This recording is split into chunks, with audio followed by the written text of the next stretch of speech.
Hey up internet and welcome to On the Sofa Live.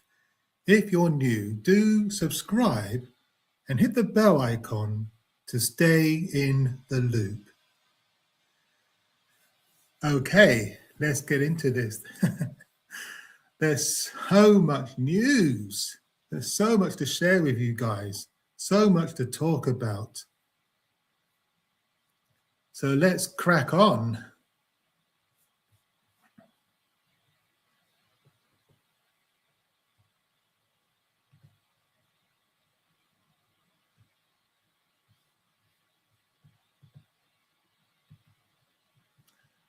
Let's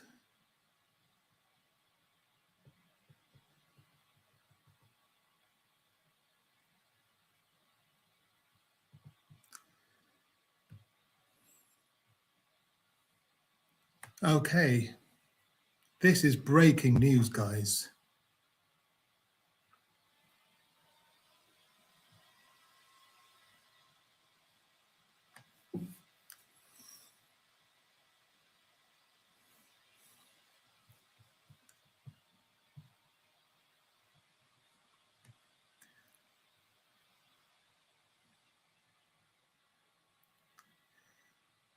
Breaking.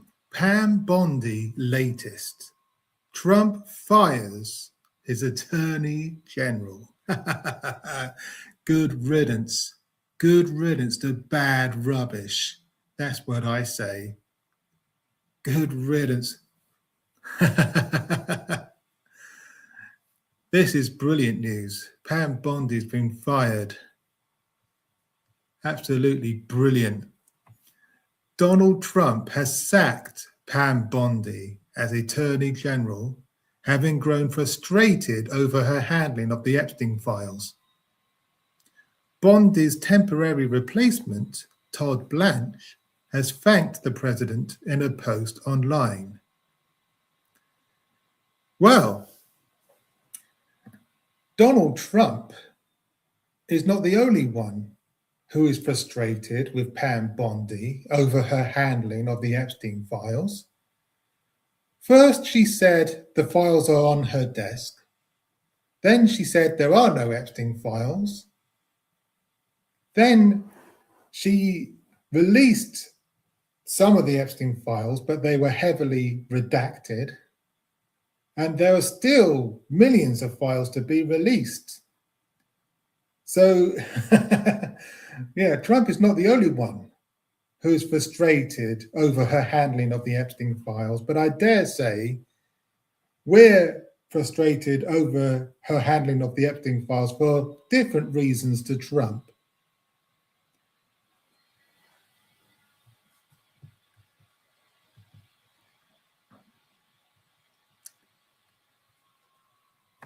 And the article lists the key points. Donald Trump has fired Attorney General Pam Bondi. Trump says, "We love Pam, but she's departing for the private sector." Sacking comes after Trump and Bondi had heated confrontation. The president's frustration with her performance had been growing, including her handling of the Epstein files.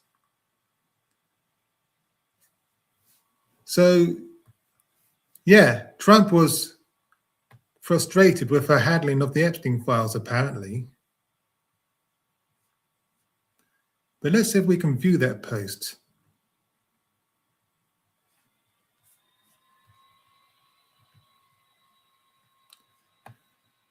It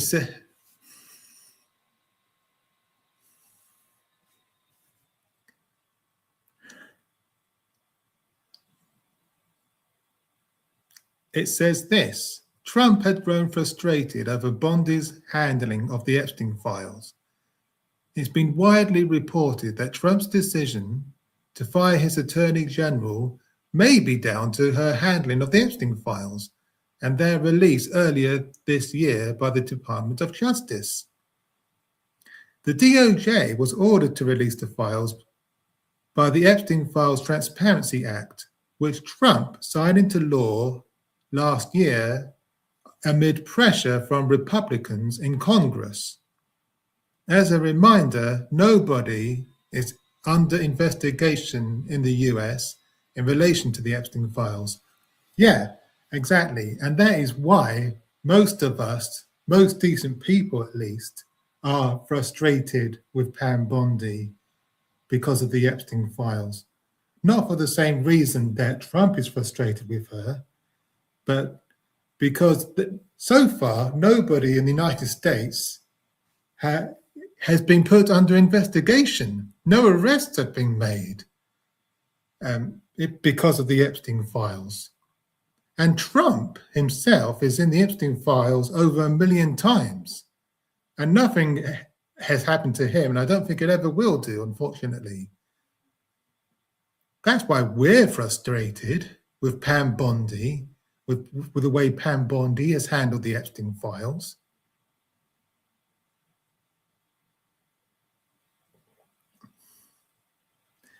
It is also reported Trump had grown discontent with Bondi as she wasn't moving fast enough in prosecuting his critics and adversaries.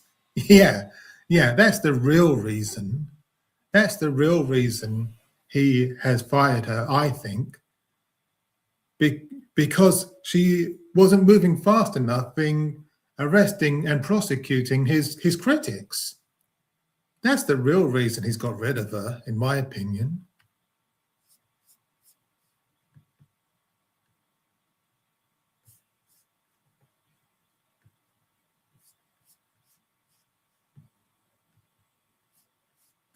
Let's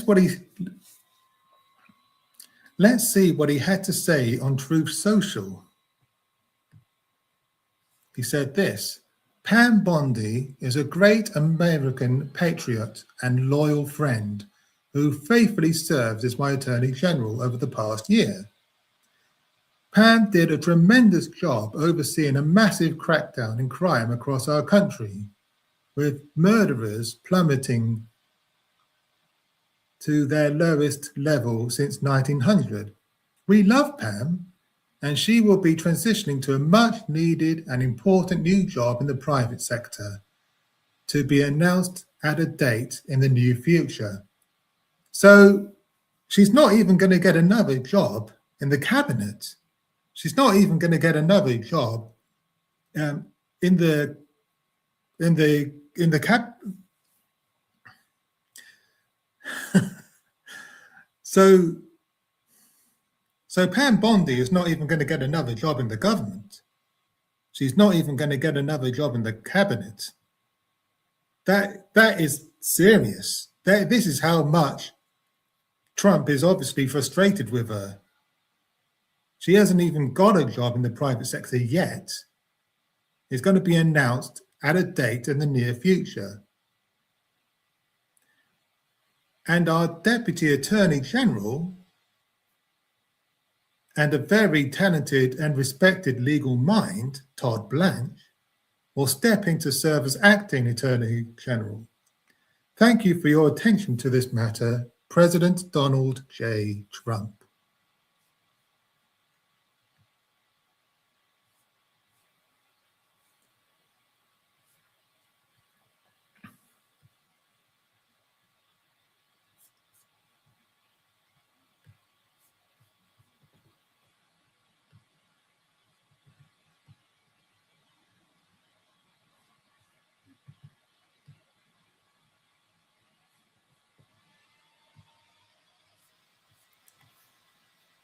Danny fucking Price on Instagram had this to say: Attorney General Pam Bondi has been fired by Donald Trump. In a not so unexpected move, Donald Trump has fired Pam Bondi from her position as the head of Department of Justice.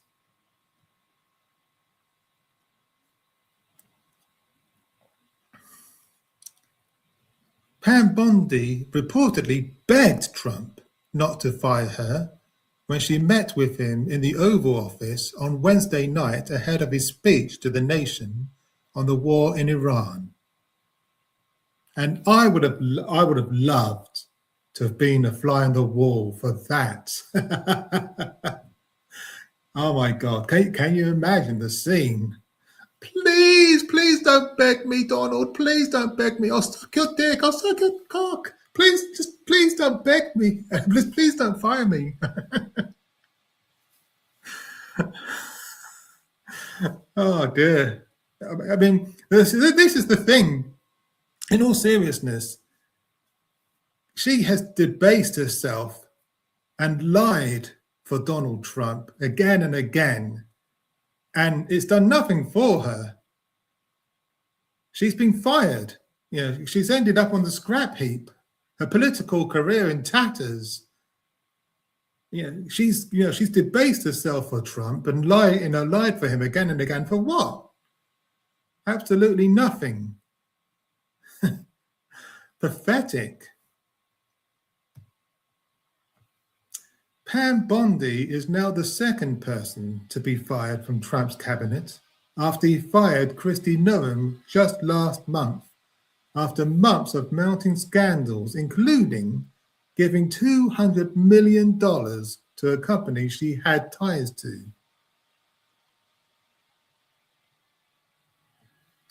Sources, including Newsmax, are citing that Trump was frustrated over the lack of progress on indictments against Democrats believed to be behind lawfare claims, and because he believes that Bondi tipped off Republican Eric Swalwell about an ongoing FBI investigation into him communicating with Christine Fang, an alleged Chinese spy.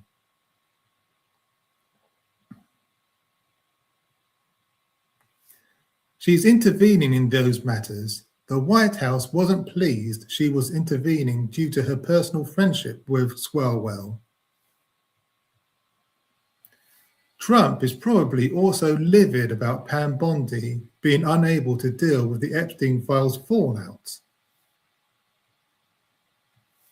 Never forget that Pam Bondi refused to acknowledge Epstein survivors during her appearance in House of Representatives Judiciary Committee, where she attempted to defend the Department of Justice's handling of the Epstein files by lying under oath and even citing the Dow being over 50K as a deflection from her bullshit. The Dow is over 50,000 right now. The S&P at almost 7,000, and the Nasdaq smashing records. Americans 401 KS and retirements are booming. That's what we should be talking about. That's what she said.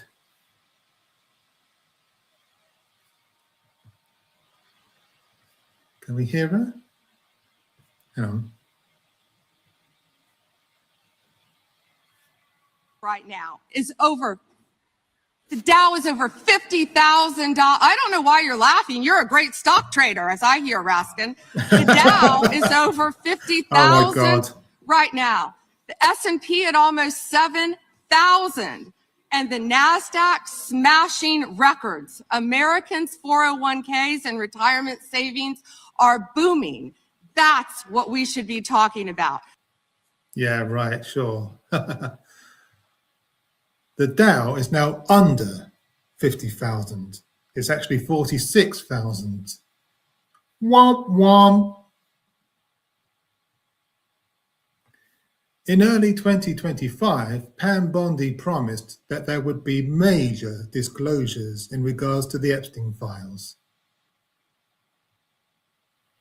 Instead, the Department of Justice released heavily redacted files a year later than initially promised, no client lists, and proceeded to further redact names of perpetrators while actively removing mentions of Donald Trump and exposing the identities of survivors.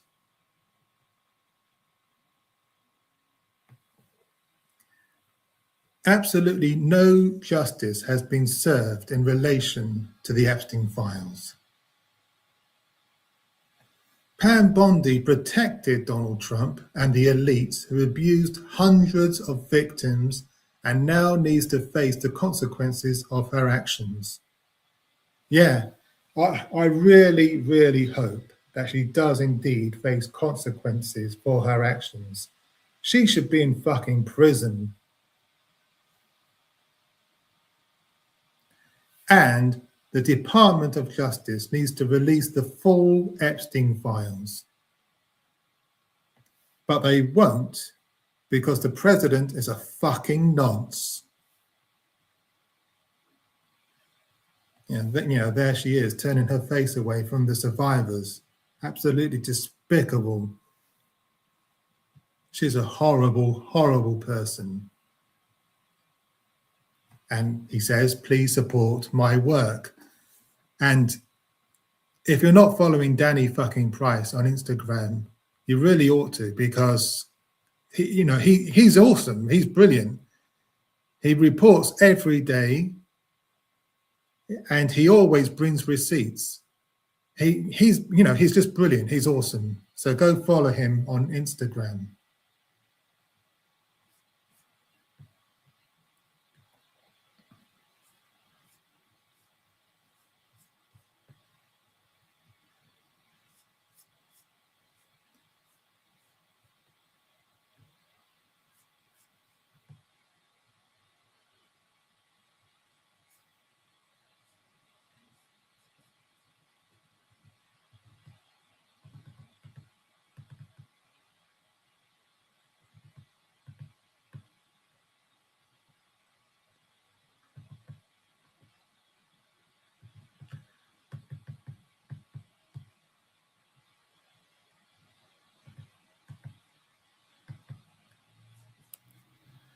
There's something else I want to share with you guys.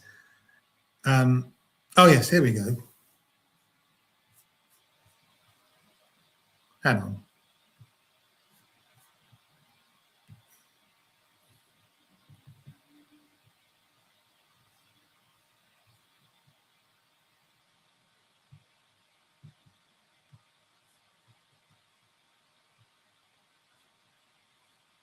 This is hilarious. The Dow right now. S&P at almost 7,000. The American people need to know this. Need to know how is the Dow. Let me address the survivors, because that's How is the Dow. How many of Epstein's co-conspirators have you indicted? How many perpetrators are you even? The Dow right now is over 50,000. I don't know why you're laughing. That's what we should be talking about. The Dow right now. Oh my God. Over 7,000. The American people need to know this. Need to know how is the Dow. let me address That is so hilarious. The Dow's not going to save you now, Pam. That is hilarious. You love to see it. Oh my God.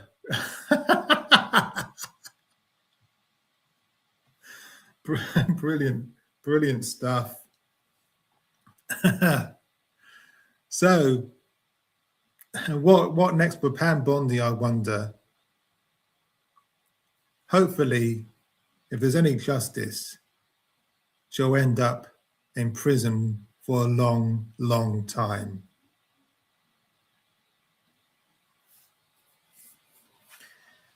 Okay, next segment.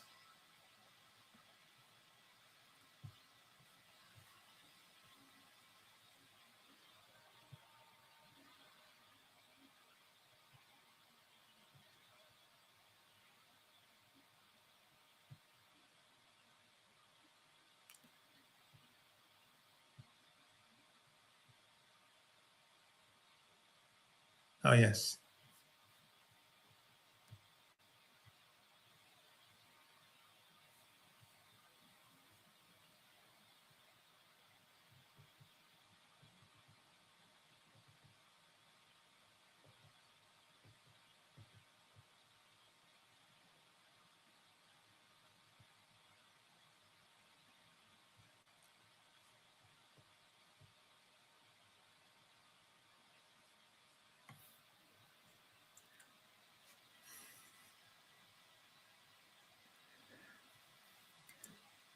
And talking of Donald Trump being in the Epstein files, this is probably one of the real reasons why Donald Trump sacked Pam Bondi, because of this.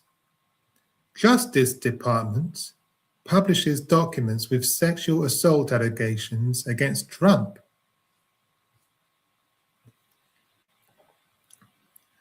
The department shared FBI documents outlining allegations involving Trump.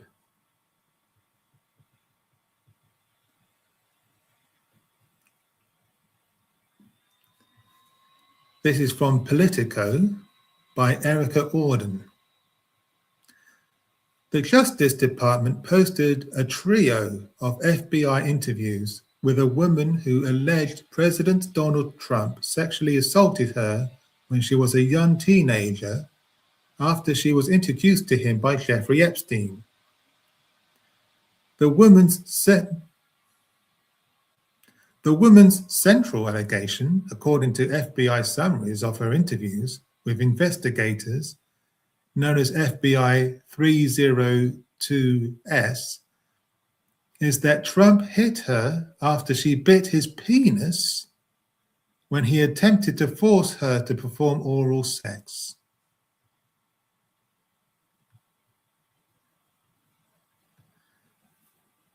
The three files come as Democrats are investigating whether the department purposefully withheld materials that included sexual assault allegations against Trump. Trump has denied wrongdoing in relation to the Epstein allegations, and he hasn't been charged with a crime in connection with them. There's no evidence to suggest Trump took part in Epstein's sex trafficking operation.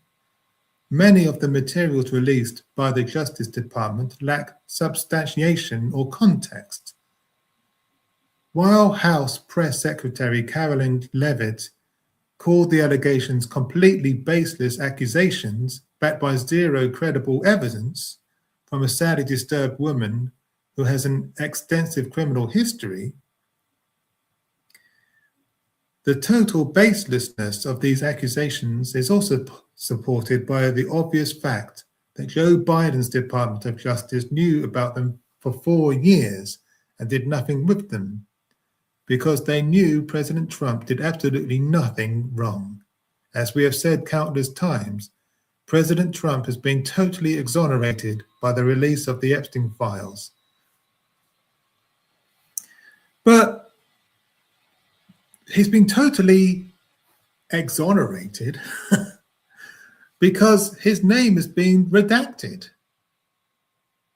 But we know, even though his name has been redacted from the Epstein files, we know that his name has appeared in the Epstein files over 1 million times.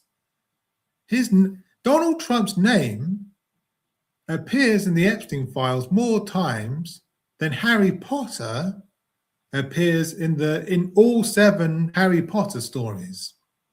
Okay, so no way can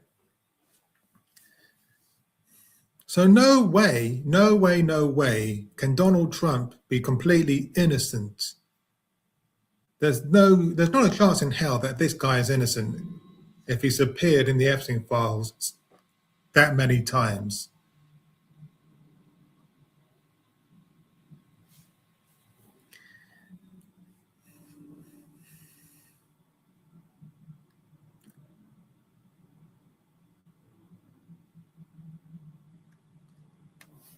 I'm convinced that Donald Trump is guilty. He's guilty. He is absolutely guilty. I'm sorry, but #sorry not sorry. But anyone who appears in the Epstein files that many times, he's not exactly innocent, let's face it. And he belongs in prison. He belongs in fucking prison.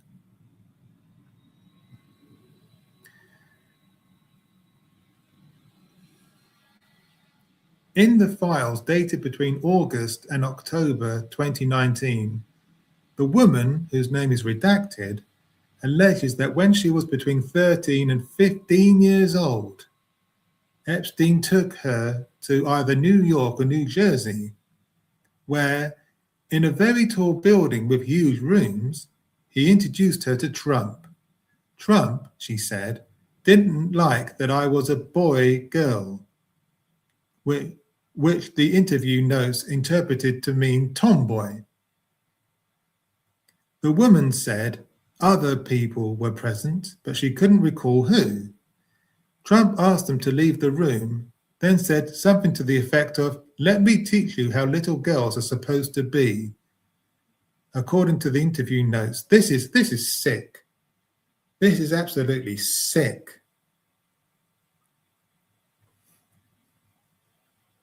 I really hope Donald Trump faces real consequences for his crimes against children. But I honestly doubt if he ever will. But if there's any justice in the world, he'll be put behind bars and he'll stay there for the rest of his sorry life. He's a disgusting individual.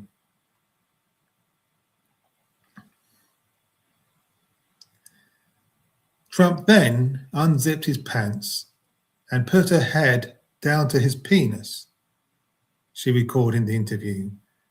She said she bit the shit out of it. In response, she said he pulled her hair and punched her on the side of her head.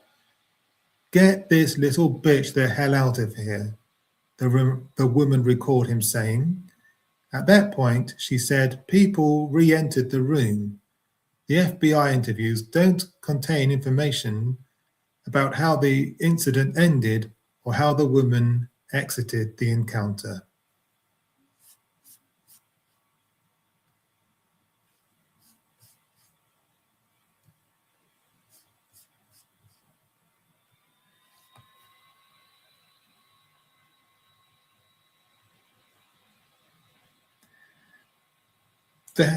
That is sick. That is really, we need to believe these people. For too long, these people have gone without justice. No one's been arrested for this shit.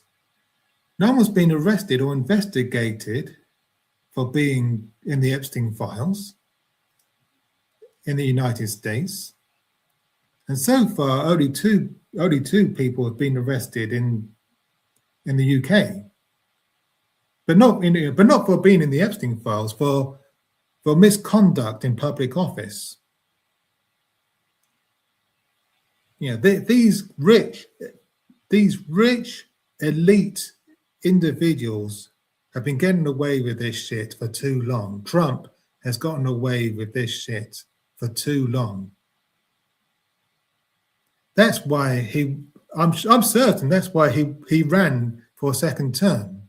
That's why he wanted to become president, so that he would get away with this shit. He knew that he was going to be arrested. He knew that he could well end up in prison. And he knew that the only way that he would get away with it is if he became president. That's the only reason, in my opinion, he ran for a second term. He ran to become president again, so that he could get away with this shit. And it's worked. Sadly, it's worked.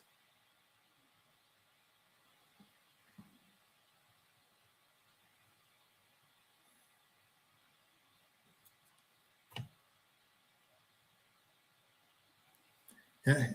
And it just makes me so angry. It makes me furious, quite honestly, that he and the rest of the Epstein class might never be prosecuted or face any consequences for this evil behavior. for these evil crimes against young girls. This is horrendous shit. This is evil. Evil stuff.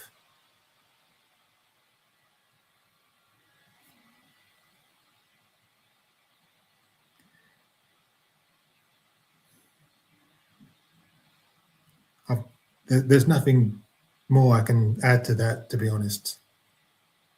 There's nothing more I can say. I just really hope that somehow the survivors get justice. Okay, let's move on.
This next story is from the Daily Mirror by Tim Hanlon, news reporter. Donald Trump tells UK, secure Strait of Hormuz yourselves, in astonishing rant. Donald Trump says that the United States will no longer be there to help the UK, and it needs to learn to fight for itself, as he urged the country to go and take the Strait of Hormuz. Donald Trump said the UK should take the Strait of Hormuz to solve the oil crisis, as the US won't be there to help anymore. For God's sake, for goodness sake, bitch, you're the one who started this. It's your fault that the Strait of Hormuz is closed in the first place. And now you're telling us and your other so-called allies, go and secure the strait yourselves. Go and open the strait that you caused to be closed. You're the one who set the house on fire, and now you're telling us to put it out ourselves? Motherfucker! Jesus Christ. This guy, this motherfucker, honestly, what a stupid, idiotic, psychopathic, capricious. Oh God.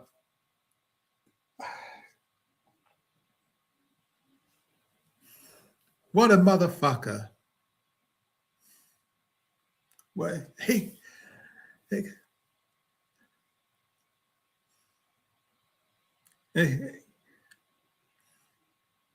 it's like if I set fire to my neighbor's house, then I told my neighbor to put the fire out himself.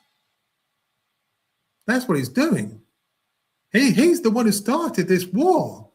He's the one who started this crisis. It's his fault that the Strait of Hormuz is closed. And now he's telling his allies, his NATO allies, that he's been insulting all this time, by the way. They're the ones who have to send troops to risk their lives to get it sorted, to get the Strait of Hormuz open and up and running again.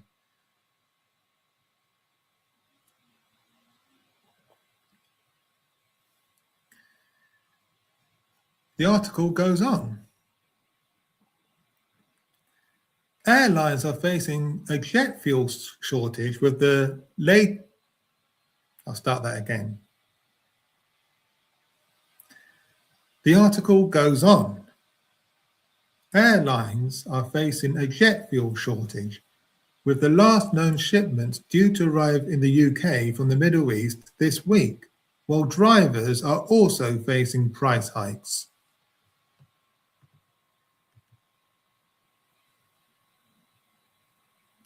The Libyan-flagged Martiga is due in the UK with fuel around Thursday from Saudi Arabia, and there are no further cargoes due to come from the Middle East, the country's main source after ties were broken with Russia.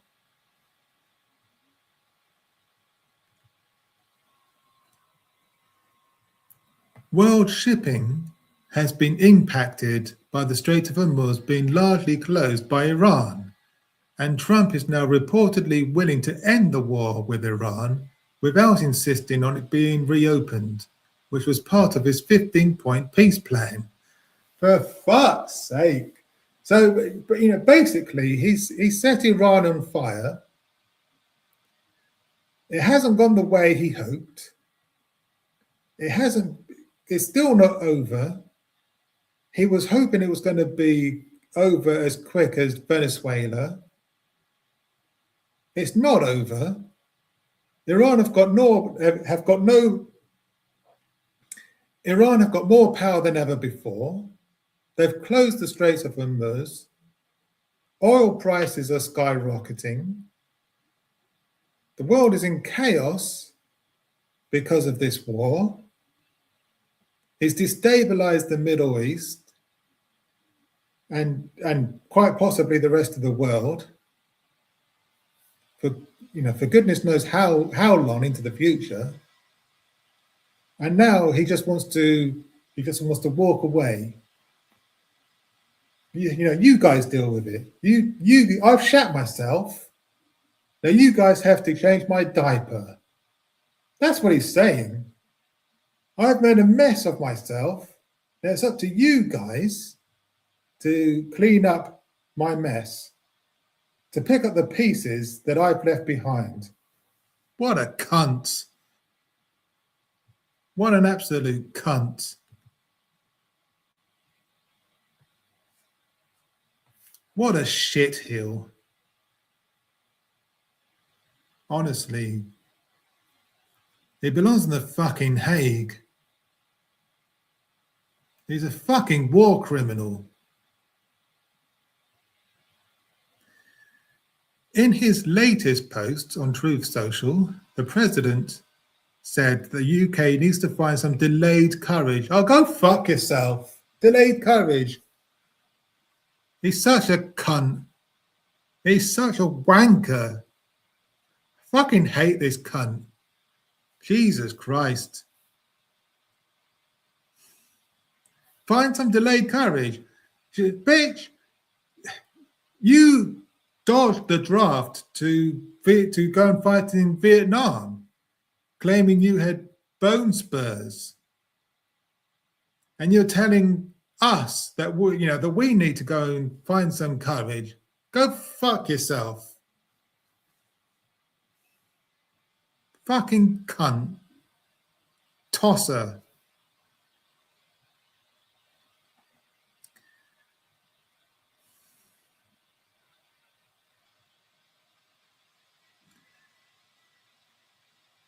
He stated all of those countries that can't get jet fuel because of the Strait of Hormuz, like the United Kingdom, which refused to get involved in the decapitation of Iran, I have a suggestion for you. Number one, buy from the US. We have plenty.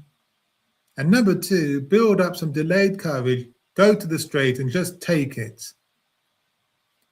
He added that the UK needs to start learning to fight for yourself, as the US would no longer be there to help.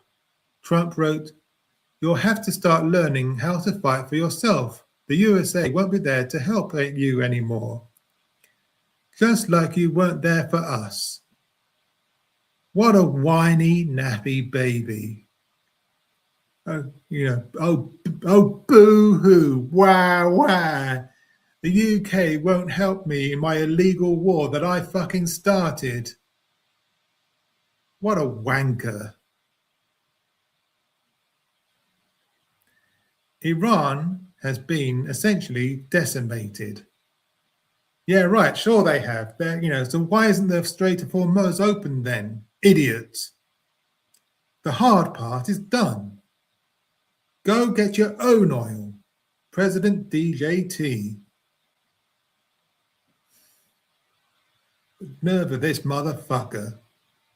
Honestly. The Iran oil crisis has cost UK drivers more than £500 million in higher fuel prices, according to new analysis.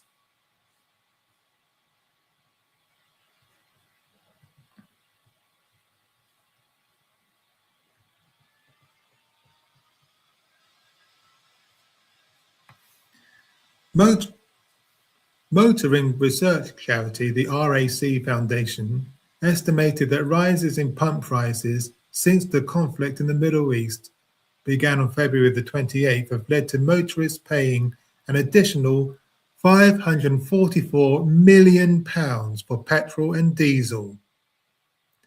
The cost of filling a typical family car with diesel has exceeded £100 for the first time in more than 3 years, new figures show.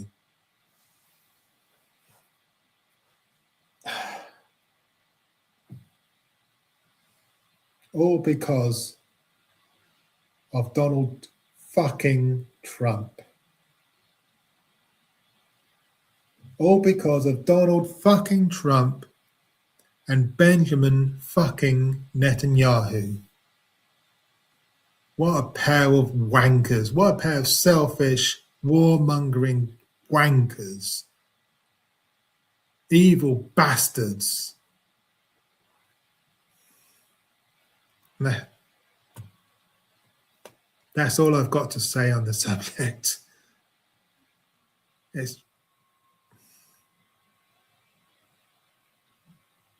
I honestly don't know what else to say.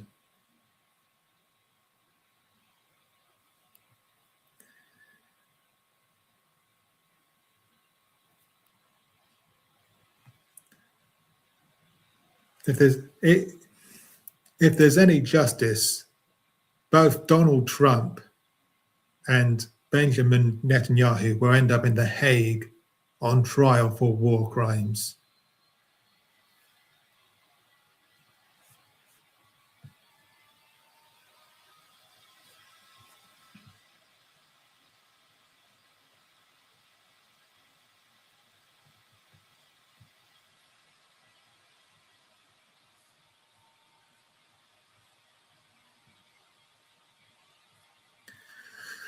Excuse me.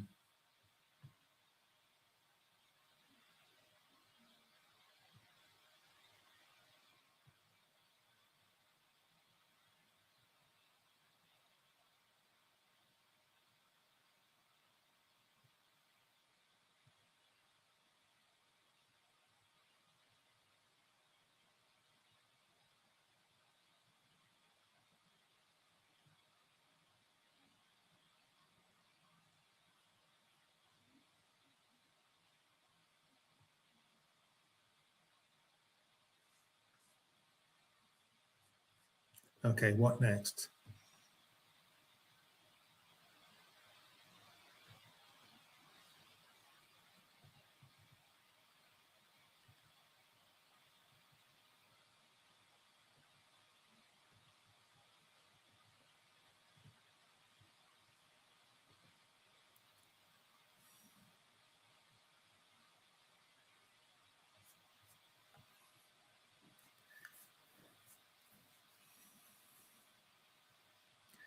This next story is from Raw Story by Travis Gettis. Trump's problem far more alarming than dementia, fears former aide. No, actually, I'll start that again. I don't think I phrased that right.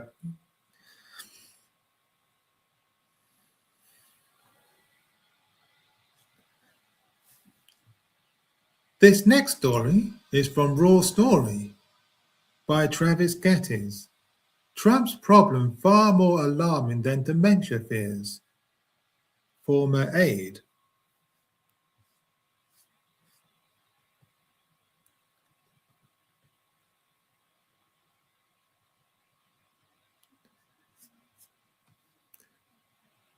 US President Donald Trump attends a ceremony marking the 24th anniversary of the September the 11th, 2001 attacks on the United States at the Pentagon in Washington, D.C., US, September the 11th, 2025.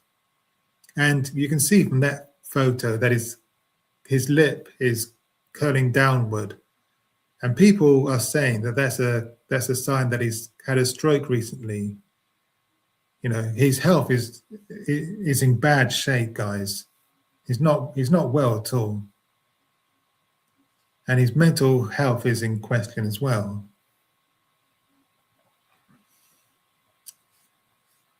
The article says this: President Donald Trump's mental fitness has become a growing concern, but a former staffer warned the problem is even worse than the public realizes.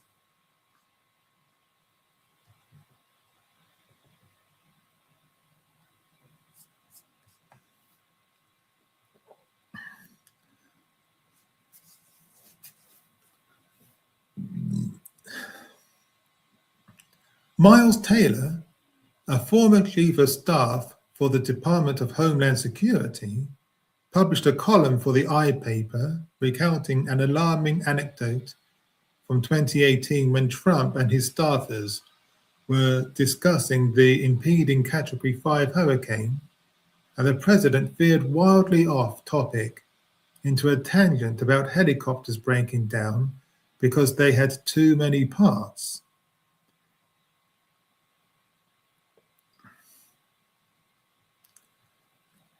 Let me be direct about something the political press keeps on around.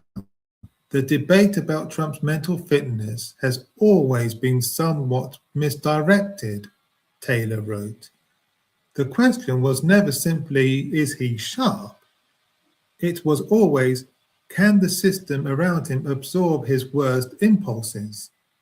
In his first term, it just barely could. In his second, it cannot. That's the real story, and it's far more alarming than any cognitive decline narrative.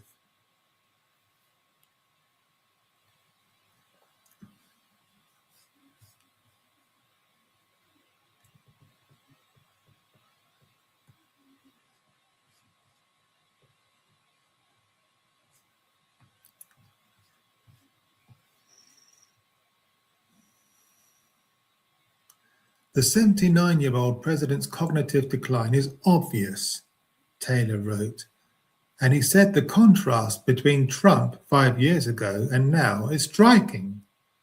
But the former DHS staffer argued that his diminished abilities cannot be propped up by anyone around him. I'm not arguing that Trump has dementia or that any specific diagnosis applies, Taylor wrote. The question of whether a president is fit is partially medical, but also partially structural. Can the office of the presidency support the person holding it when that person errs, missteps, or fumbles on serious matters of war and peace? Are there people around willing to correct him to his face? Or in the case of something like the Iran war, are aides prepared to explain to him the deadly consequences of a failure to prepare? Trump's worst impulses could be reined in during his first term, Taylor wrote, but he cited recent reporting from the New York Times that officials around the president in his second term are afraid to challenge his belief that the military operation against Iran is a complete success.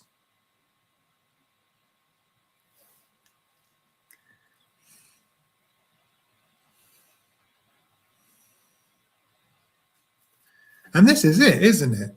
This is the problem.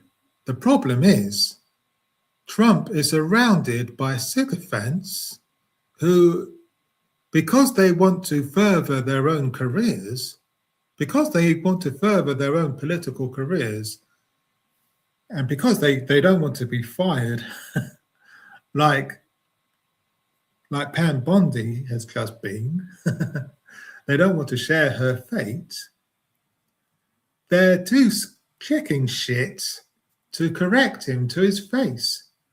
They won't say anything bad about him in public either. They just agree with him and laugh at all his stupid jokes. It's pathetic. And I think it's obvious. Whenever you watch him speak, he just rambles on and strays off topic and goes on stupid tangents that go nowhere. You can tell that he's got dementia. You can tell that he's in cognitive decline. You can tell that he's not fit for public office. You know, and the problem is the sycophants that he surrounded himself with are not calling for the 25th Amendment because they're worried that if he goes, he'll take them all down with him. If he goes, they'll lose all their cushy jobs as well. Yeah.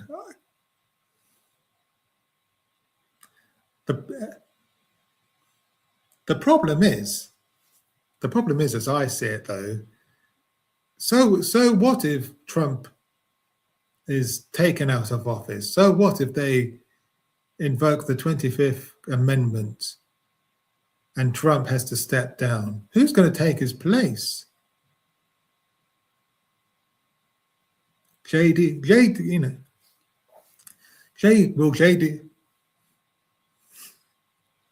JD Vance will take his place, and he's just as toxic as Trump, if not more so. So to think that things will start to get miraculously better once Trump is out of the picture is for the birds. You know, it's not going to happen, guys. You know, things are going to get worse before they get better, even if Trump is taken out of office. Even if Trump is forced to step down because of his cognitive decline.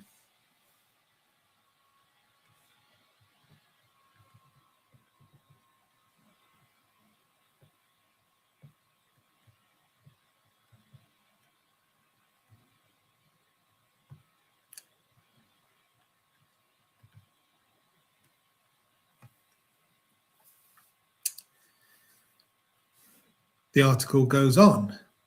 Aides to the President of the United States are being careful not to speak truth to power, Taylor wrote, quoting from the report.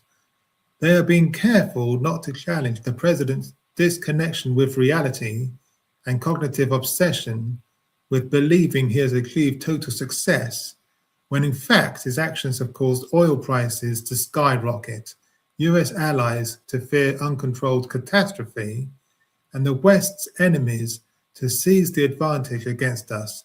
They're too scared to tell him. Taylor revealed more about the Oval Office discussion about a hurricane barreling toward North and South Carolina and how aides managed to steer Trump back on topic which he used as a jumping-off point to recount a TV interview he saw with a man wearing a MAGA hat who insisted he was going to ride it out instead of evacuating. Is that something? Trump mused, according to Taylor.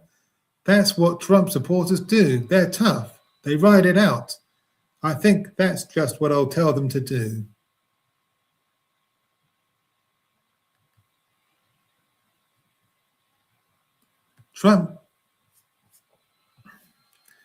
Taylor said Aides were gobsmacked that Trump would consider telling residents to ignore evacuation warnings ahead of the category.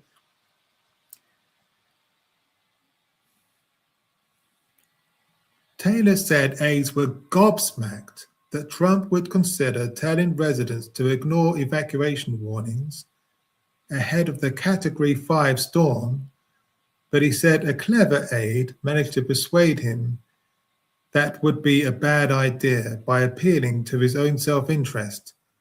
"Mr. President, I wouldn't take the chance," the aide said, according to Taylor.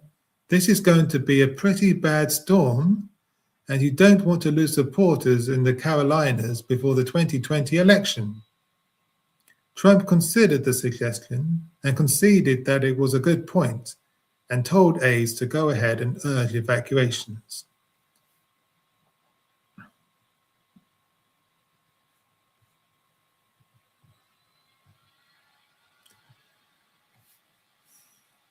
"Today, I suspect that conversation would have gone differently," he wrote.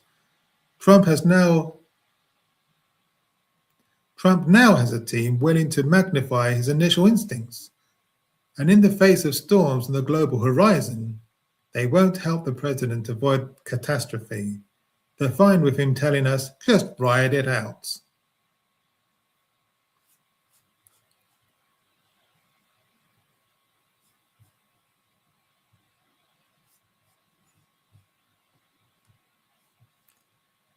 We live in scary, scary times. We have someone with obvious cognitive decline and most likely has dementia in charge of the nuclear codes, in command of the military, right? Who has started an illegal war, and no one around him is brave enough to tell him to his face, "Sir, Mr. President, you need to stop this."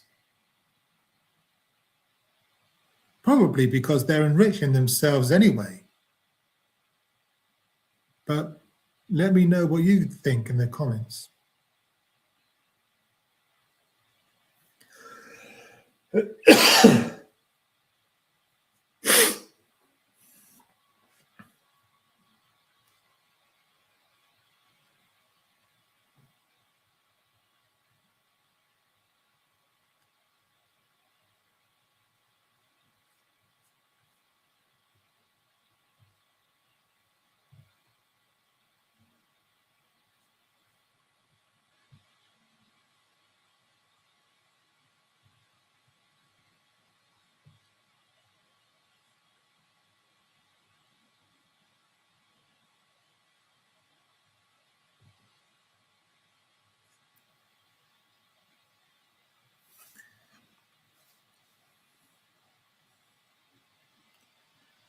Okay, there is a bit of hope on the horizon, it seems.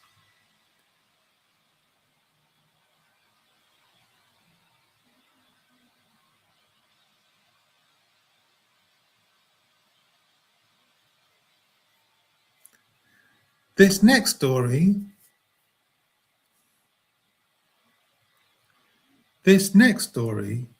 has been posted on Substack by History Can't Hide by Cahill Green. Trump's own side is demanding Vance use the 25th Amendment to remove him. He started the war MAGA swore would never happen. A founding editor of The American Conservative is calling on J.D. Vance to remove Trump from office as the bums falling on Iran shatter the No New Wars covenant MAGA was built on. So at least one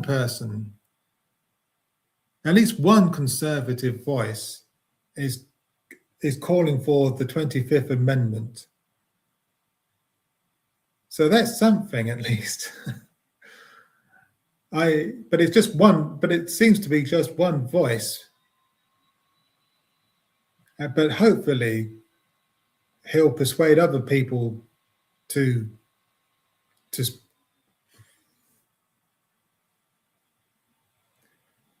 but hopefully this will persuade other conservative voices to speak up and demand the 25th Amendment.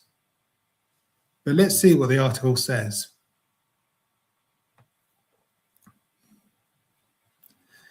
The article says this: Scott McConnell co-founded the American Conservative in 2002 alongside Pat Buchanan.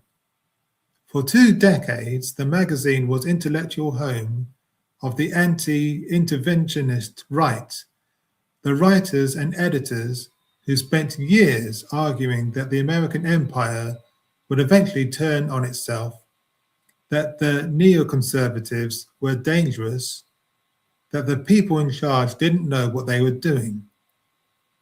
So when McConnell posted on X this past Sunday, calling on Vice President J.D. Vance to invoke the 25th Amendment and remove Donald Trump from the presidency, the request carried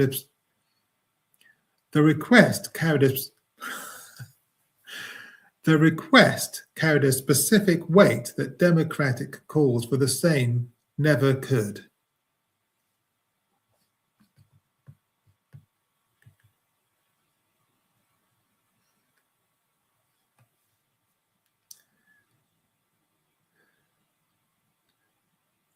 My advice to Vance, McConnell wrote, announce your support of a 25th Amendment transition, appoint an anti-war Democrat as vice president, and do not run in 2028. Use your position to explain why this is necessary. Do not resign. So this is strong stuff from McConnell.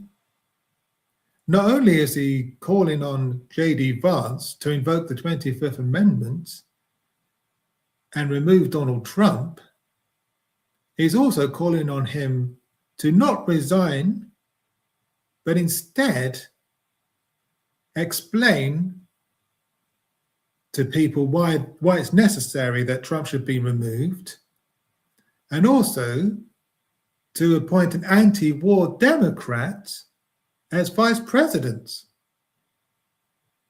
This is really strong stuff. And I really hope that MAGA pay attention to this.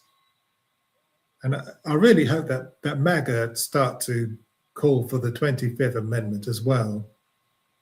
And maybe, just maybe, J.D. Vance will listen, and maybe the Republicans will start to call for the 25th Amendment as well. Hopefully more and more Republican senators will start calling for the 25th Amendment, but time will tell.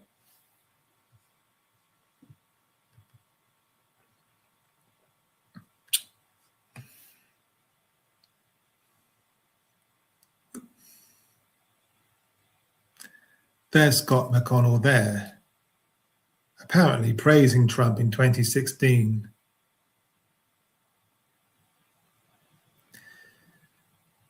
Read that again. A founding editor of the American Conservative calling on a Republican vice president to remove a Republican president because that president started a war conservatives had spent 20 years swearing they would never start again. That's quite powerful. That's powerful stuff. And this is true, isn't it? Donald Trump ran his campaign promising there would be no more wars, that he would put an end to the forever wars. But now he started a war in Iran, and it's gotten out of control. It's lasted a lot longer than he anticipated and is bitten off more than he can chew. And I really hope that MAGA are paying attention, because he's gone against what he was saying all along. And they should turn on him, really. They should be demanding that he resign at the very least.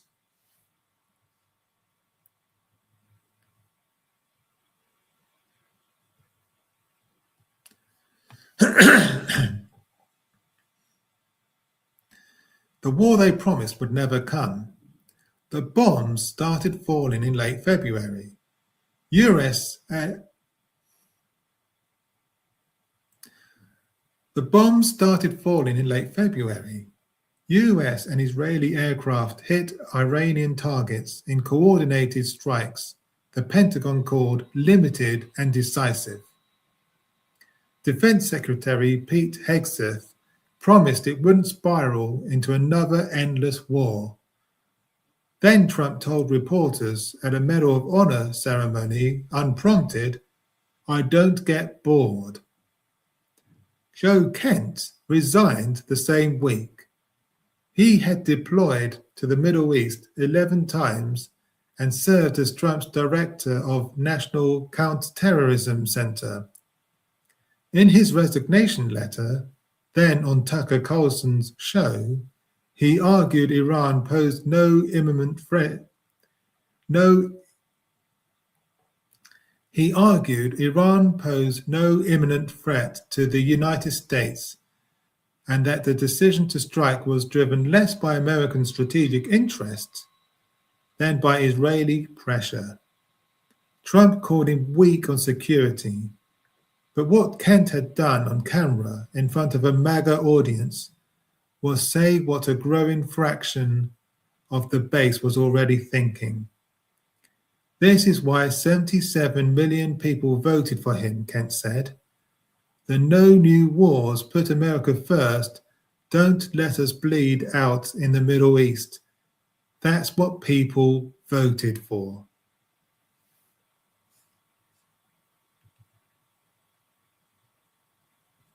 And there's a picture of Joe Kent, former director of the United States National Counterterrorism Center. In 2016, Trump had built part of his political identity by calling the Iraq War a big fat mistake at the Republican debate in a room full of people who had spent years pretending otherwise. His 2024 campaign leaned heavily on the fact that he hadn't started any wars in his first term. J.D. Vance reinforced the promise in a January 2023 Wall Street Journal endorsement, writing that Trump's entire political appeal was built against presidents who threw America into unwise wars. That credential was the deal. Iran broke it.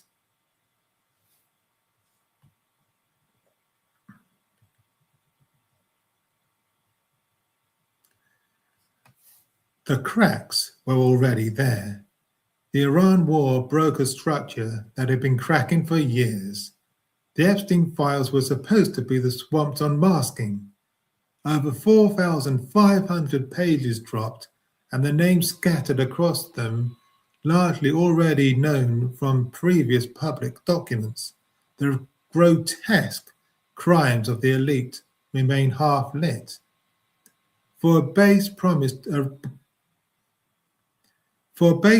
a reckoning, the documents delivered confirmation of a different kind, that power protects itself regardless of who holds the Oval Office.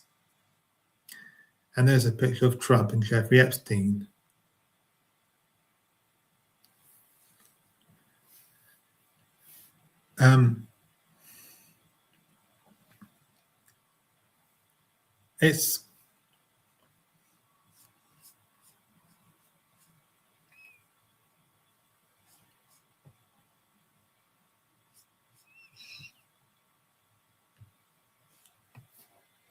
I'm not going to read the rest of that article because it's a long article, but you can read it for yourself on Substack.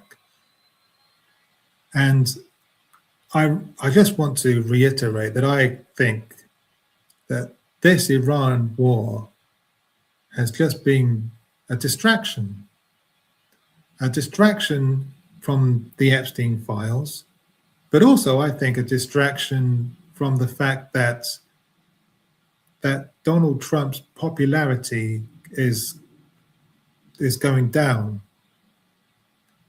His popularity is down, is worse than it's ever been. It's really bad. It is really, really bad. And of course, he wants to distract us from that. And that is, in my opinion, one of the main reasons why he started this war. But let me know what you think in the comments.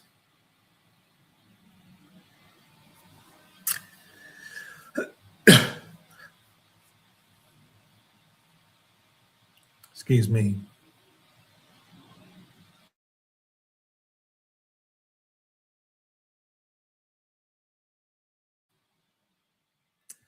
Okay, let's move on. So there's still so much to get through.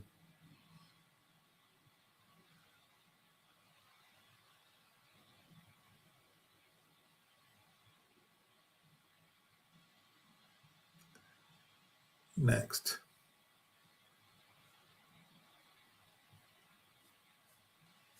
Okay.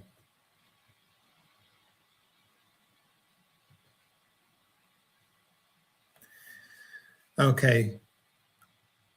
This next story is sick. It is really sick. It's really sickening. And all the trigger warnings for this one. This is really, really gross. This is horrible, evil stuff.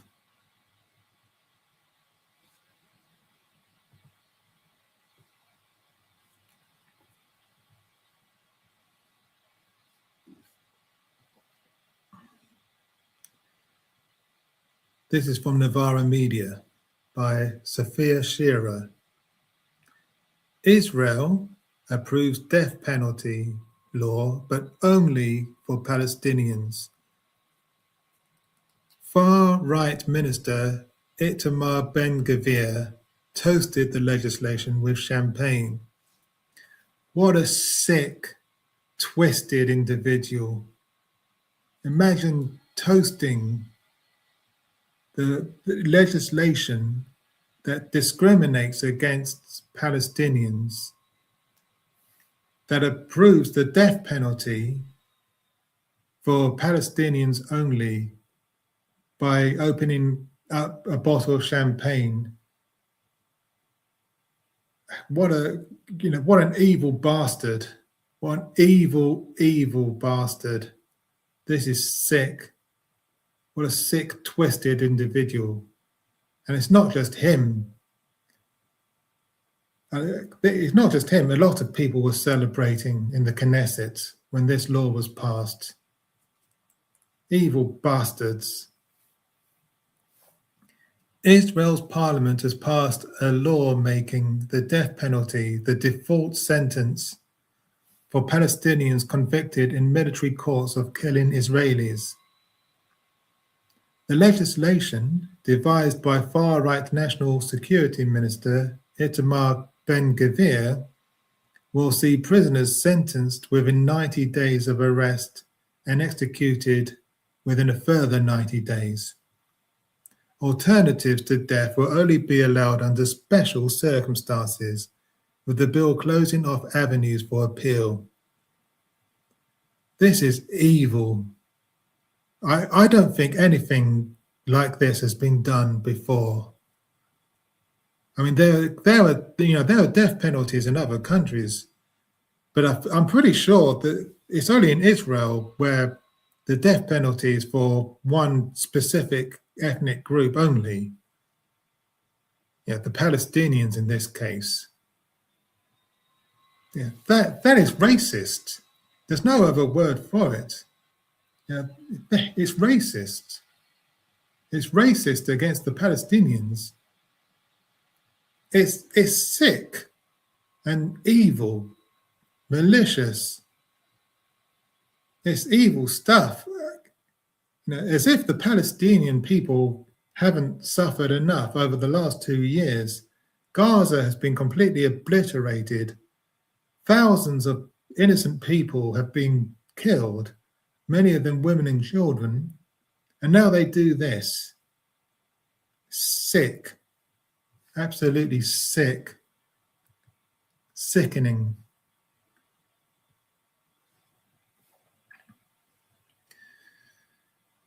Israel's parliament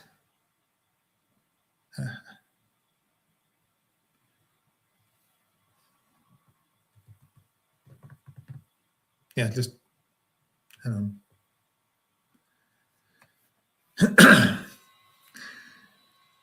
The legislation devised by far-right National Security Minister, I've read that.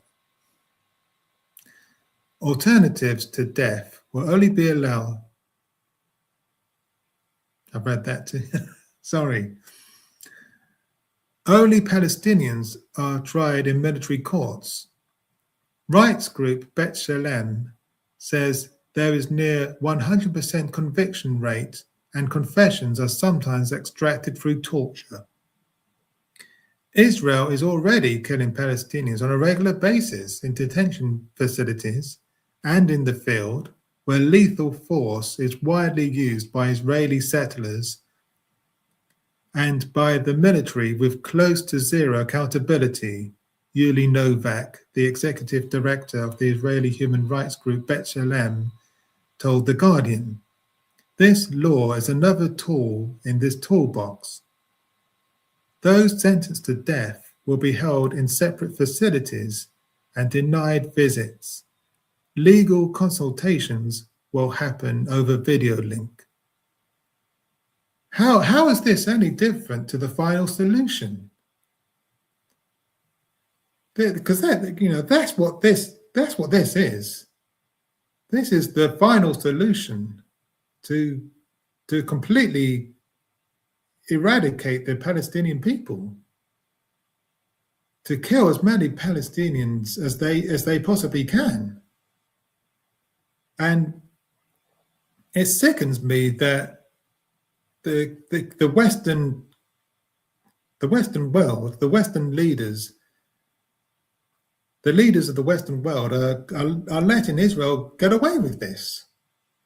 And the mainstream media are hardly reporting on this at all. They're doing this with complete impunity. It's sickening. It's really sickening.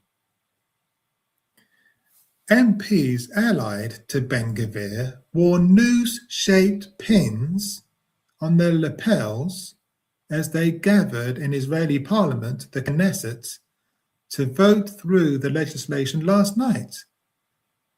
They wore noose-shaped pins on their lapels. That is sick. That is sick. You've got to be a special kind of sick to do that. It beggars belief. It really beggars belief. It's horrific. Honestly, horrific.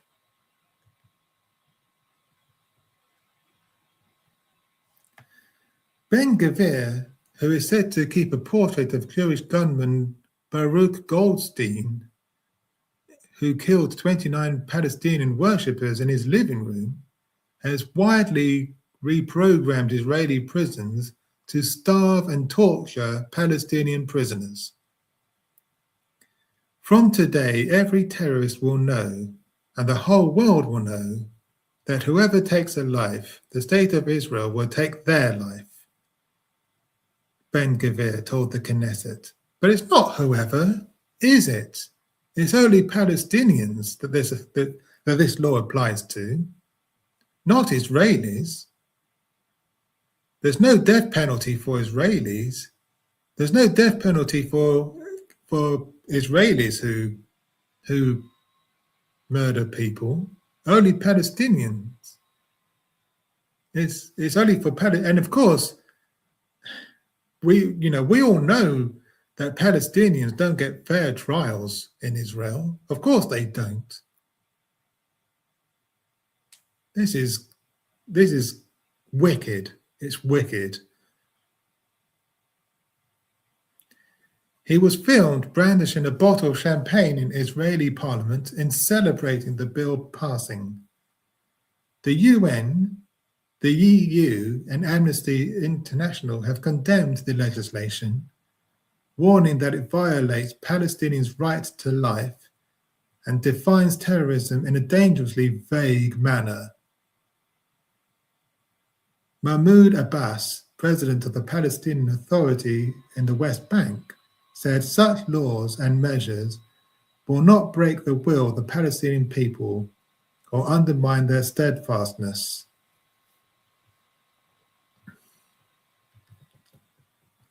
Nor will they deter them from continuing their legitimate struggle for freedom, independence, and the establishment of an independent Palestinian state with East Jerusalem as its capital.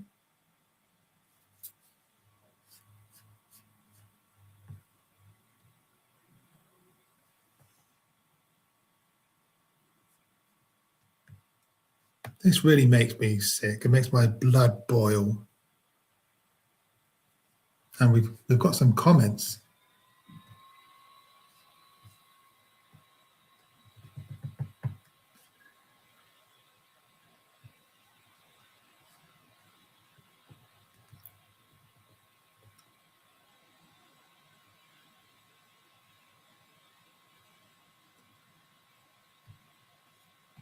Purple rhymes with orange says this. Tell us you believe they are less human without saying they are less human.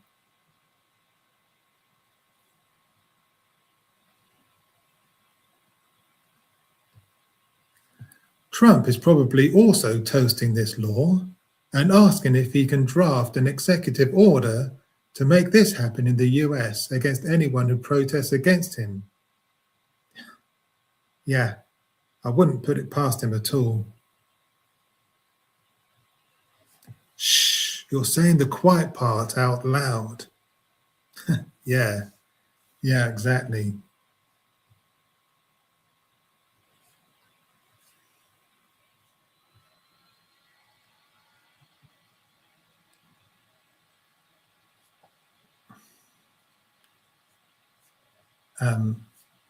Something else I want to share.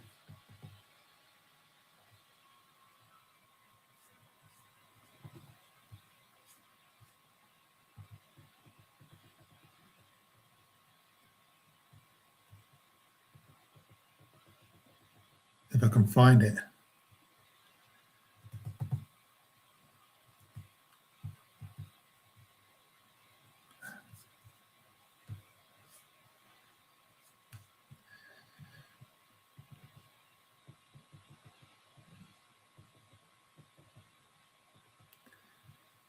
Do.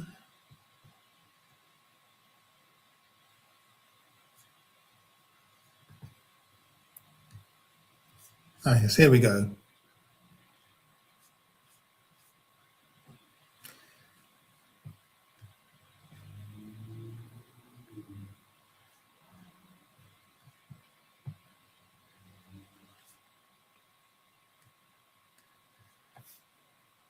The other 98 said this.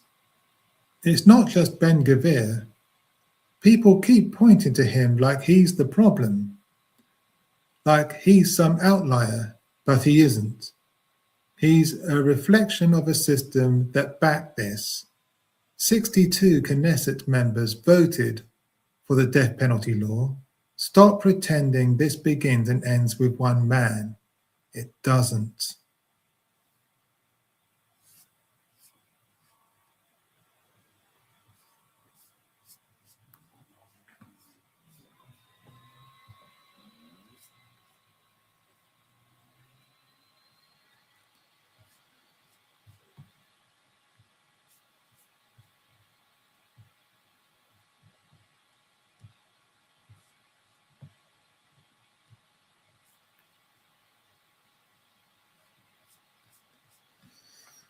Dave Collum said on X, "How is this different than gas chambers?"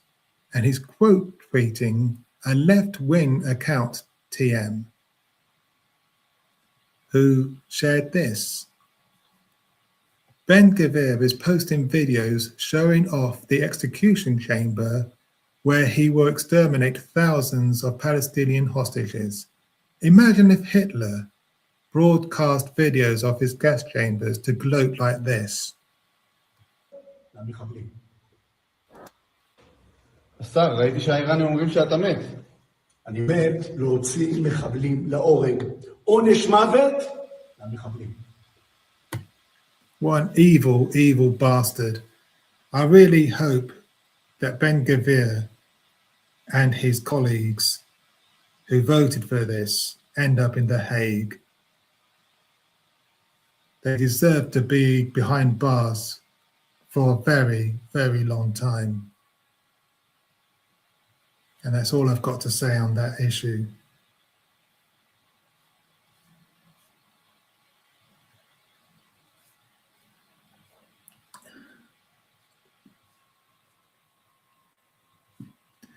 Okay, next segment, I think.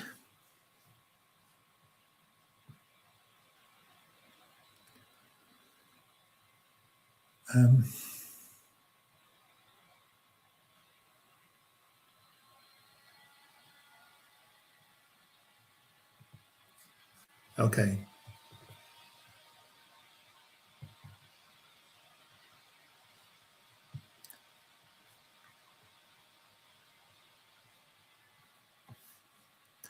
This is a story from The Canary by Squawkbox.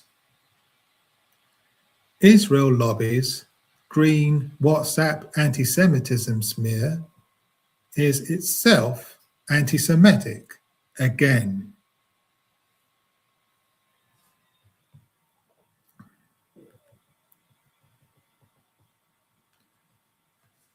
The hard-right, ultra-Zionist and genocide-denying Telegraph's claim of an anti-Semitic Green Party WhatsApp group shows the Israel lobby's desperation to halt the surge of Jewish leader Zach Polanski's party. And it appears, yet again, that the Israel lobby has no qualms about being anti-Semitic in its tactics. Green activists called Jews abominations in leaked WhatsApp chats. And on the face of things, if you just read that headline and take it at face value, you'll be right, you'll be forgiven for thinking that the Telegraph are correct in calling these people out. And because anyone who calls Jews abominations should be called out. They should be called out for being anti-Semitic. But the devil, as always, is in the details, as we shall see as we read further. Green activists called Jews abominations in leaked WhatsApp chat blares the rags headline. It then claims that, with emphasis added by Squawkbox, Green Party activists described Jewish people as an abomination to this planet in anti-Semitic WhatsApp messages the Telegraph can reveal. One member of the Greens for Palestine group, a left-wing faction in the Green Party, said Jews murder, bomb and starve children. Another claimed the arson attack on 4 ambulances owned by a Jewish charity in Golders Green, North London, on Monday had been a false flag operation, suggesting it could have been carried out by Jewish people. A Green Council candidate shared posts on social media making the same claim. And again, if you just take these claims, on face value, yeah, but you'd be right in thinking that these are anti-Semitic. But let's read on. But the paper's examples show next to none of this, and the abomination in the chats is unequivocally Zionism. Most Zionists are not Jewish, and many Jews are anti-Zionists. Though one ill-advised comment does discuss frustration at being forced to use the term Zionism in discussions of it. Unsurprisingly, the article quickly falls apart under scrutiny and ends up being propped up by the manufactured outrage of known Israel-funded pressure groups.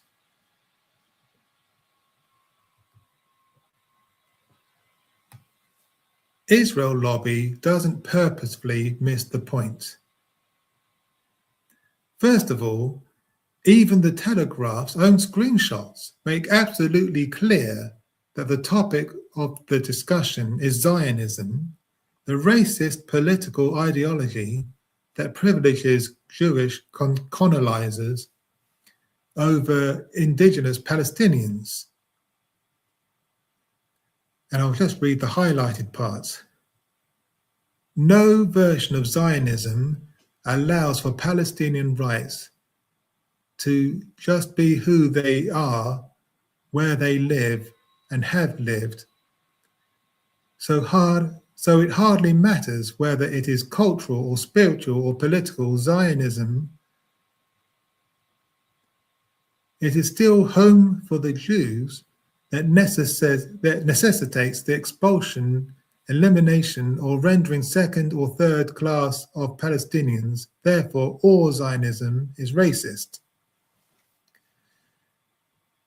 Yes, agreed. I was thinking more specifically when arguments are brought forth about these specific types, we could better suggest that the founders of these forms are still racist. For example, the Wikipedia page, it mentioned that the founder wanted the settlements to build culture and then say it is racist exclusive policy.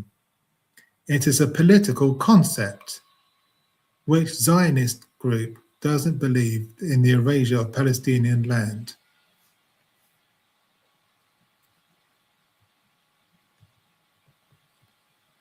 To suggest that any form of Zionism is acceptable would undermine the entire motion. Zionism, in and of itself, is racist. I think cultural Zionism has just been invented by liberal Zionists when Zionism just wouldn't wash anymore.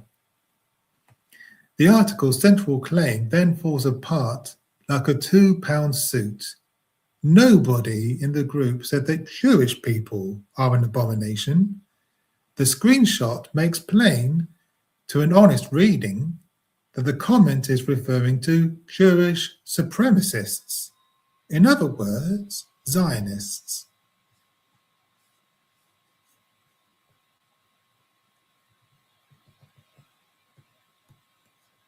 They were Jewish supremacists. Enough of being scared of hurting their feelings while they murder, bomb, and starve children. They are an abomination to this planet.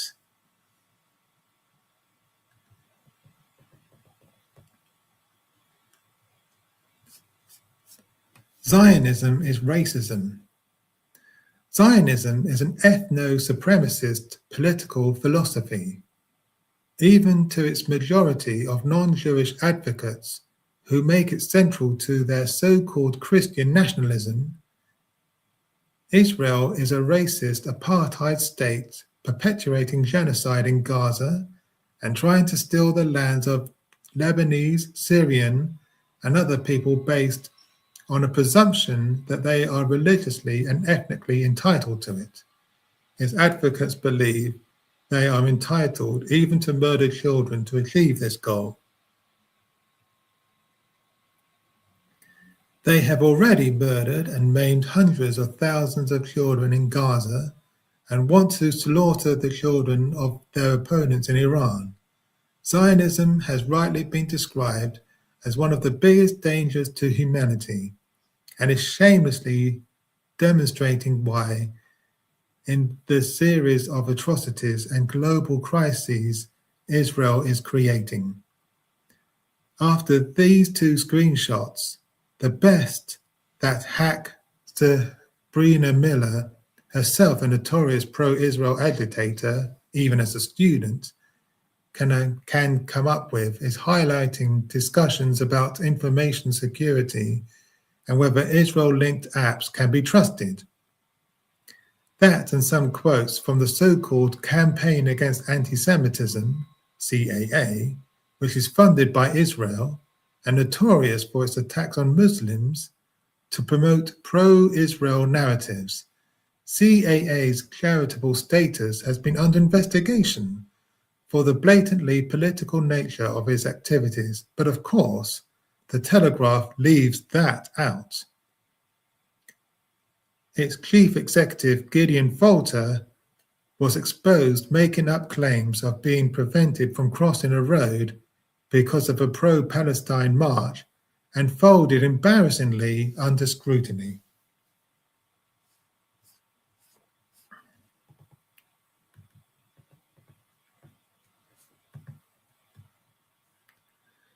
Israel lobby is anti-Semitic, and so often with the Israel lobby, the latest attack spills over into, anti-Semitism.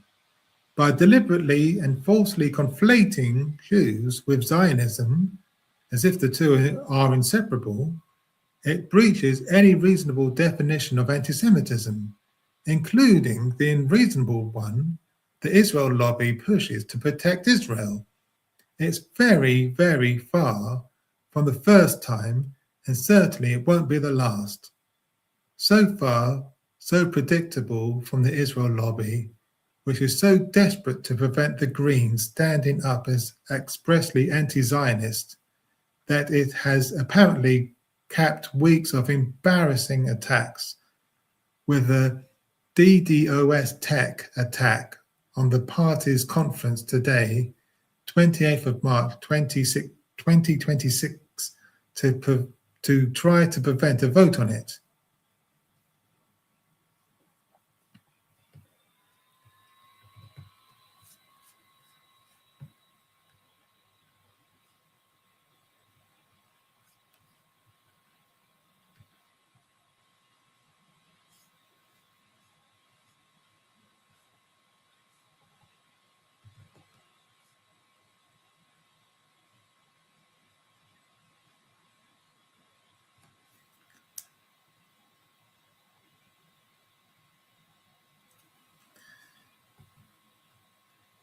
Purple says, no, it's the Trump administration that is bombing and starving children.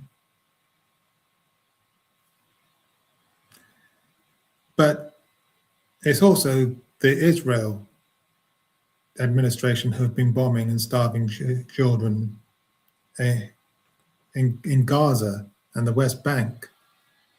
I think that's what the article was saying anyway. I think that's what they're alluding to.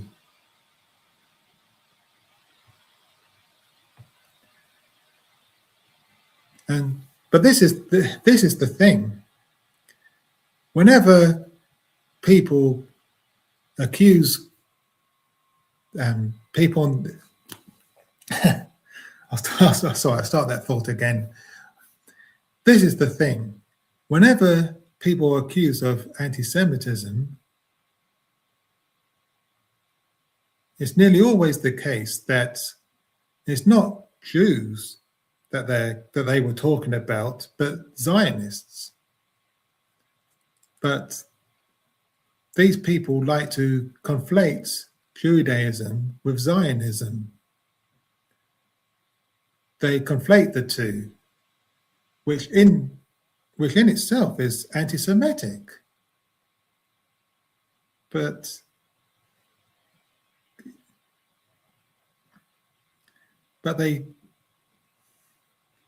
they can't seem to see that. They can't seem to see the hypocrisy of their position.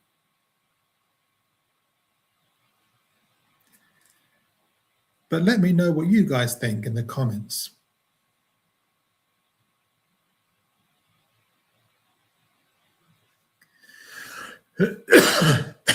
Excuse me.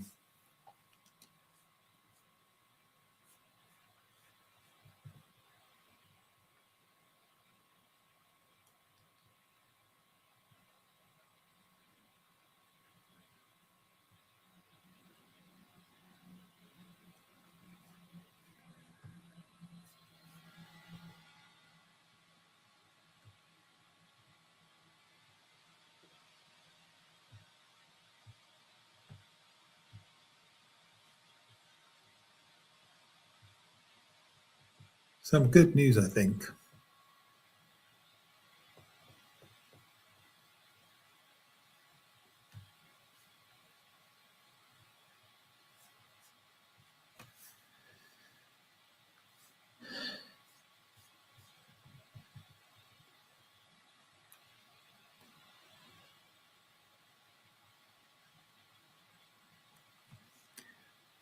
This is an article from BBC News by Georgie Docker and Rachel Lazaro.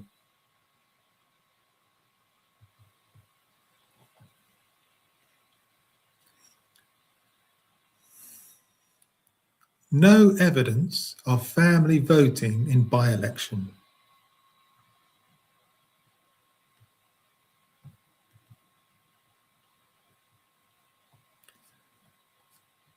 There was no evidence of family voting or voter coercion at the Gorton and Denton by-election, police have concluded after an investigation. Reform UK leader Nigel Farage reported allegations of the illegal practice after the poll last month to Greater Manchester Police and the Electoral Commission. Family voting is where a family member is seen to be influencing somebody else's vote, for example, by entering the polling booth with them. GMP, Greater Manchester Police, said there was no evidence to suggest any intent to influence or refrain from a person from voting as stated in the Ballot Security Act 2023, but Farage called it an establishment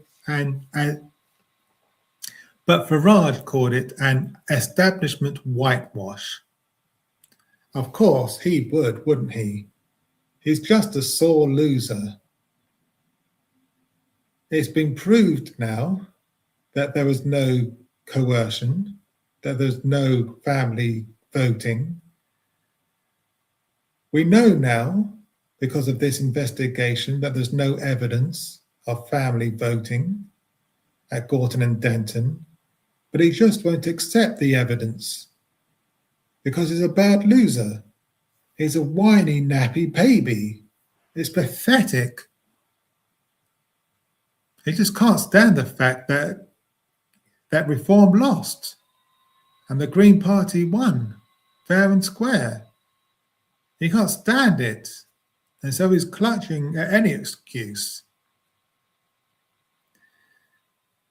Farage hit out at GMP's decision to close the probe, adding, "This isn't good enough. We need proper oversight, real accountability, and the courage to admit when something isn't right. Not another brushed under the carpet report from the usual suspects." For goodness sake, what usual suspects? What evidence do you have that there was family voting? What evidence do you have that there was coercion? No, Nigel Farage has offered no evidence whatsoever. It's pathetic. It's embarrassing. It's really embarrassing. Just get over it, Nigel. Honestly, it's pathetic. You're making yourself look foolish. Just get over it and accept that you lost and move on. For goodness sake. Following the by-election on the 26th of February, where Green Party MP Hannah Spencer won the Labour stronghold seat, Farage said there were reports by independent election observers, democracy volunteers, of extremely high levels of family voting. A Green Party source told the BBC it was an attempt by Reform to undermine the result and was a petulant refusal to accept a clear outcome. But Democracy Volunteers said its report reflected observations made in good faith by experienced and trained independent and non-partisan observers on polling day.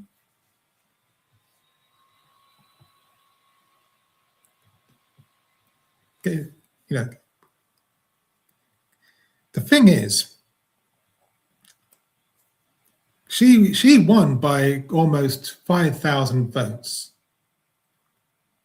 Okay, and it is unbelievable. It just isn't credible that strict Muslim husbands would coerce their wives into voting for a party led by a gay Jew. Come on. This is pathetic, absolutely pathetic. Absence of information. GMP said it had spoken to officers at all 45 polling stations, none of whom received any reports other than from Democracy Volunteers. Out of the 45 polling stations, 41 said they did not have CCTV activated in the building as it would have compromised the security of the vote during polling day in line with official advice. Of the CCTV reviewed, police said there was no evidence of anyone directing or coercing another regarding how to vote. Volunteers were unable to provide descriptions of those allegedly involved or timings, and no details were documented by observers. We have spoken to the 4 Democracy Volunteers observers present at polling stations on the day of the by-election, 26th of February, who have shared with us their eyewitness account, police said. This includes some instances of more than one voter going into a booth at the same time and instances of people looking over the shoulder of voters. The information they've provided to us estimates this may have happened on 32 occasions across 15 polling stations. The observers do not allege any verbal instruction or physical contact that indicate one person was directing or coercing another regarding how to vote. The absence of this information means there is no remaining reasonable line of inquiry, police added.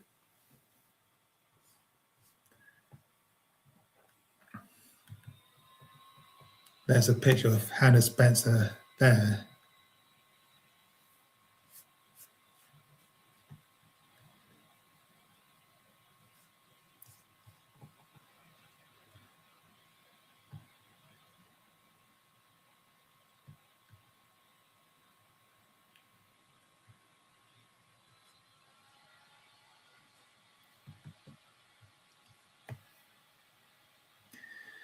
This is just sour grapes on Nigel Farage's part.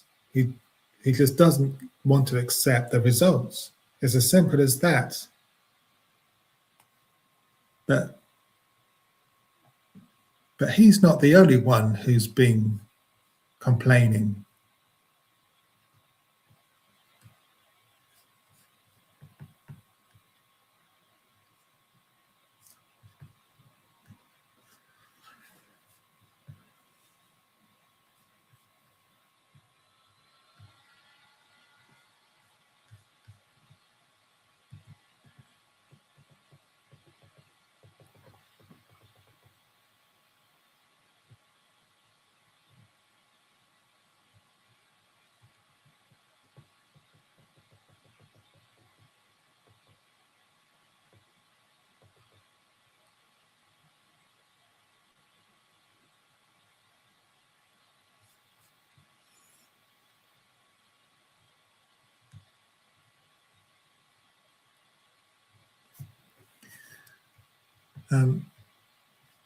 Matt Goodwin has been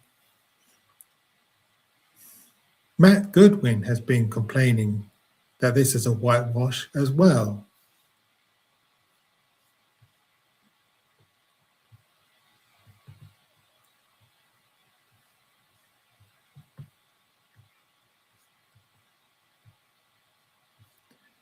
Matt Goodwin posted this on X.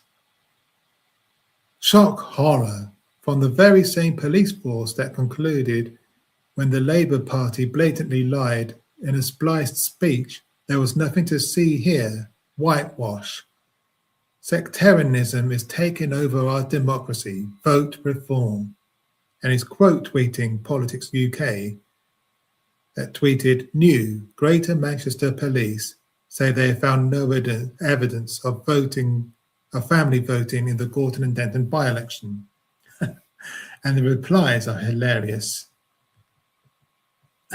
There's the gift there of the Lion King from Bedknobs and Broomsticks throwing a temper tantrum.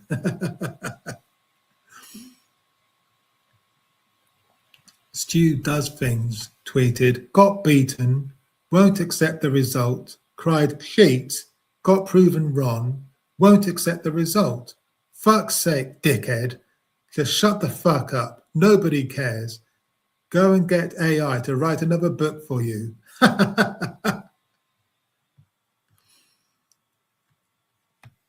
Clowntix TM tweeted, I don't think Manchester likes you, Matt.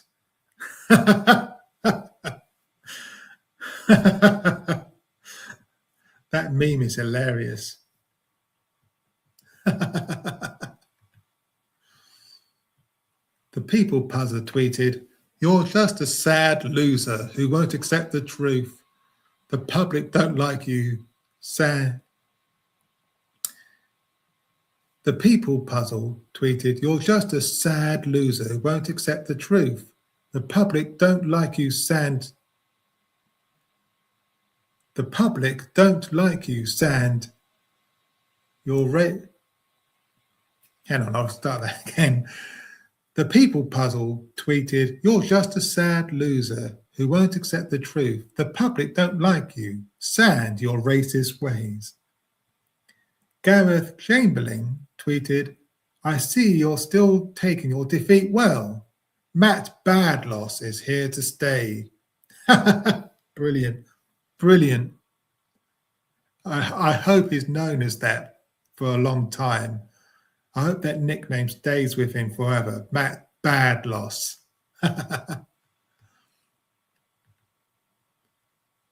Sully Tech tweeted, ha ha, that's brilliant. Matt Goodwin gets double fucked by GMP after all his whining about losing the election. Just face it, you weren't wanted. The voters saw through your lies. Oscar tweeted, quit whinging, you pathetic little man. You were so arrogant when assuming the job was in the bag before a vote had been cast.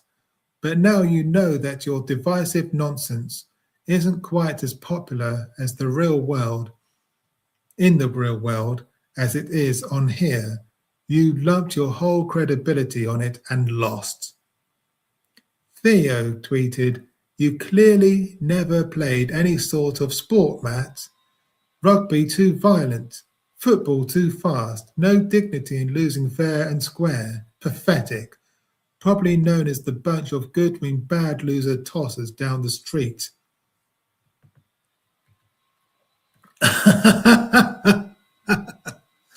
And Patrick has posted hashtag MattGPT. That's hilarious. That is really hilarious.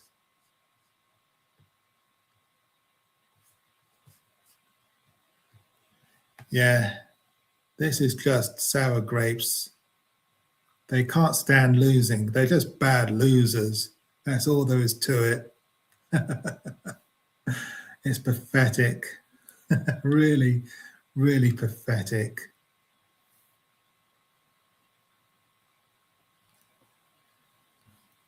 Okay.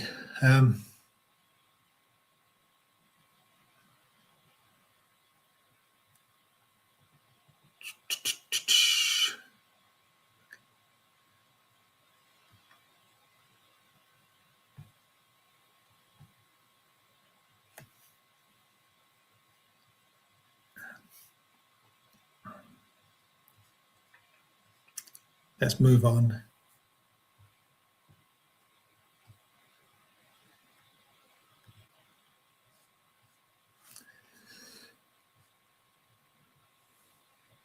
This is hilarious.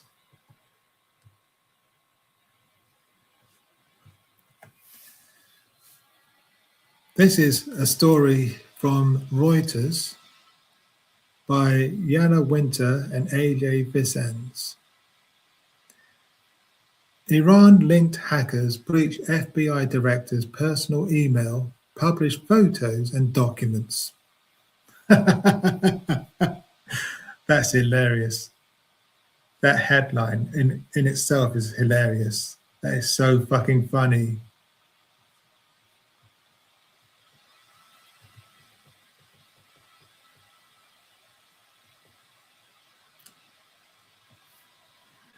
Washington, March the 27th. Reuters. Iran-linked hackers have broken into FBI Director Kash Patel's personal email inbox, publishing photographs of the director and other documents on the internet. The hackers and the Bureau said on Friday. On their website, the hacker group Handler Hack Team said Patel will now find his name among the list of successfully hacked victims. The hackers published a series of personal photographs of Patel sniffing and smoking cigars, riding in an antique convertible, and making a face while taking a picture of himself in the mirror with a large bottle of rum. Oh God, this is beautiful, beautiful. This is beautiful stuff. I mean, it's not quite the comeuppance I would hope that Kash Patel would get. It's not quite the consequences that he deserves, but it's still Schadenfreude. I think, yeah, that's the word I'm looking for. Schadenfreude. It's good to have a bit of Schadenfreude. It's still hilarious stuff. Brilliant. The FBI confirmed Patel's emails had been targeted. In a statement, Bureau spokesperson Ben Williamson said, "We have taken all necessary steps to mitigate potential risks associated with this activity, and that data involved was historical in nature and involves no government information." Handler, which presents itself as a group of pro-Palestinian vigilante hackers, is considered by Western researchers to be one of several personas used by Iranian government cyber intelligence units. Handler recently claimed the hack of Michigan-based medical devices and service provider Stryker on March the 11th, saying they had deleted a massive trove of company data.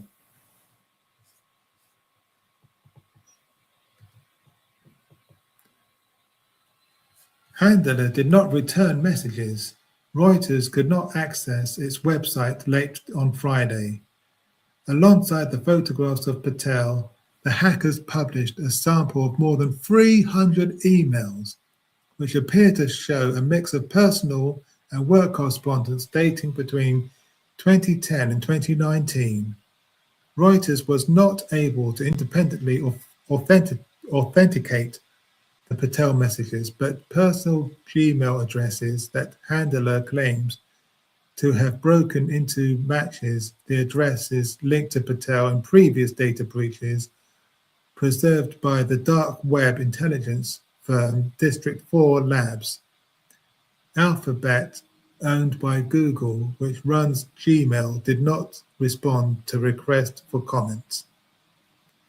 Make them feel vulnerable. Iran-linked hackers, who initially kept a low profile after the United States and Israel launched a coordinated strikes against the Islamic Republic last month, have increasingly boasted of their cyber operations as the conflict drags on.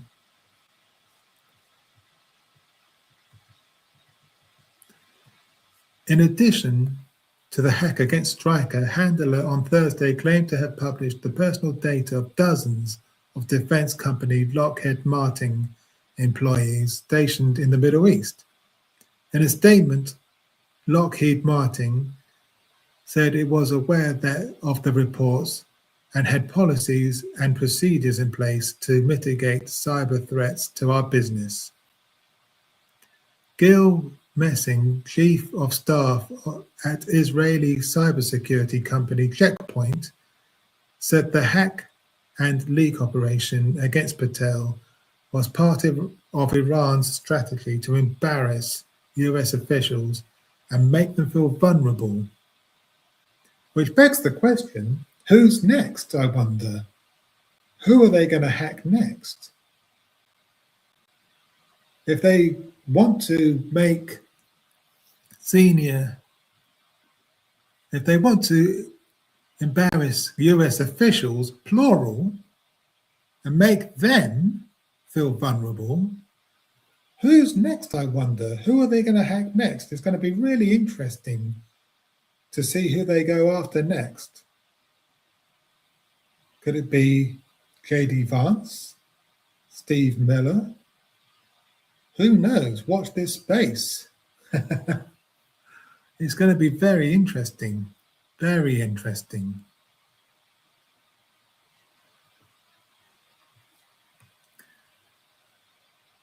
The Iranians, he said, are firing whatever they have. It is not unusual for foreign hackers to target senior officials' personal emails, and breaches and leaks both happen periodically.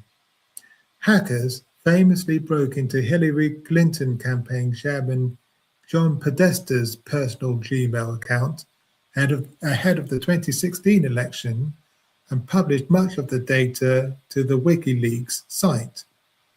In 2015, teenage hackers broke into then CIA Director John Brennan's personal AOL account and leaked data about US intelligence officials.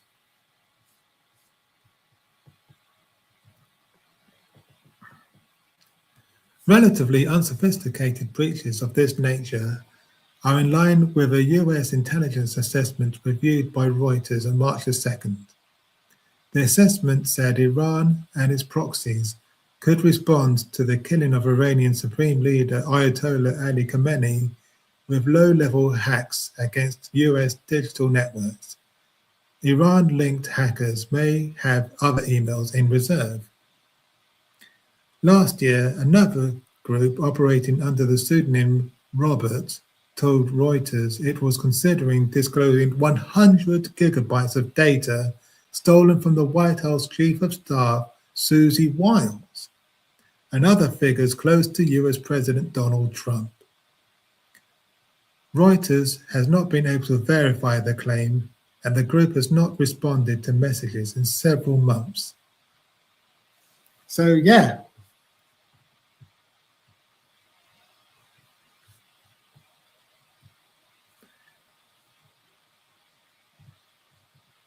It's going to be interesting to see who's next.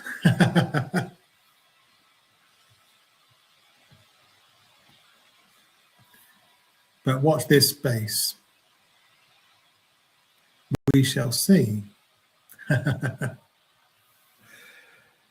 We shall see. Okay, next segment, I think.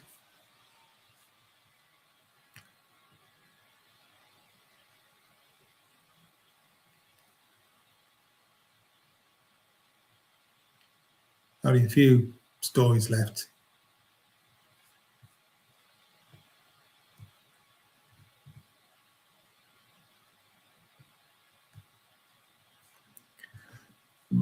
Excuse me.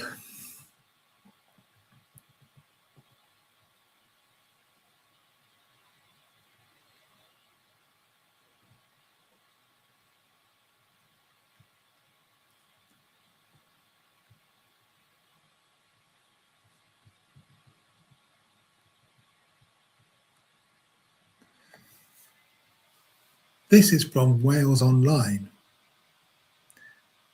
Reform UK candidate seen doing Nazi salute steps down. Reform UK said Corey Edwards has stepped down citing issues with his mental health. This is a report by Ellie Gosley. And there's the photograph. A photograph was shared showing a top Reform candidate for the Senedd election appearing to do a Nazi salute. A Reform UK candidate for the upcoming Senedd election has stepped down after he was pictured appearing to perform a Nazi salute, the party has confirmed. It comes just a day after party leader Nigel Farage backed candidate Corey Edwards, stating that he would not be kicked out of the party as a result of the picture.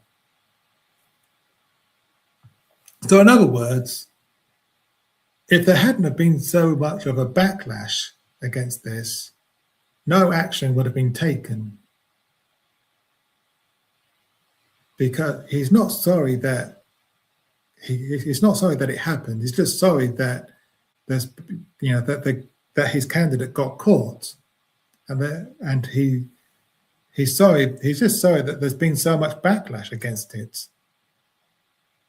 Because of course he agrees. He agrees with the sentiment.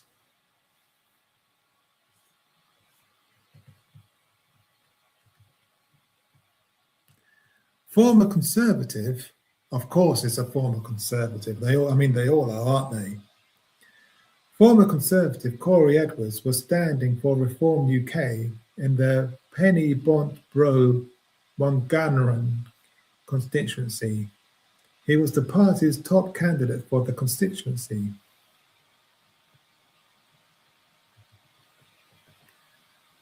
The picture, first published by Nation Kimu, appears to show him smiling while he holds a finger under his nose to mimic a moustache, while holding his other hand raised. The image appears to be cropped, and there is no context attached to it.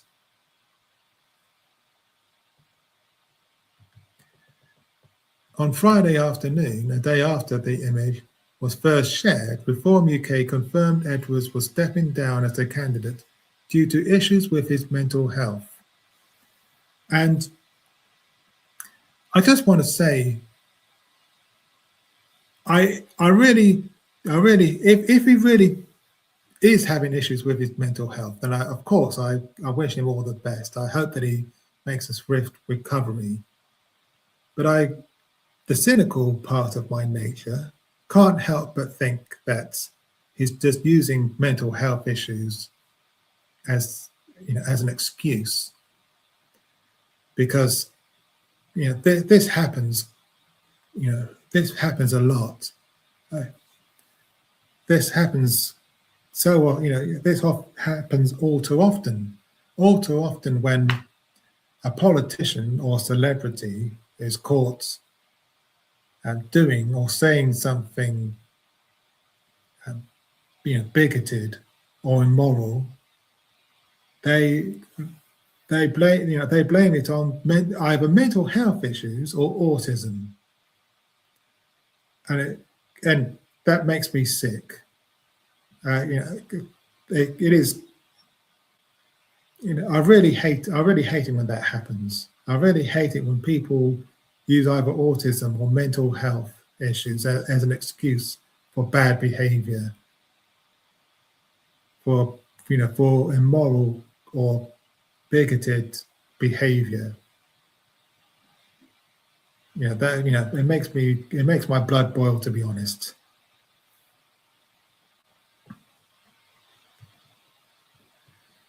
A Reform UK spokesperson said in a statement, Corey Edwards has informed us that he is stepping down as a candidate for the Senedd election this May, citing issues with his mental health.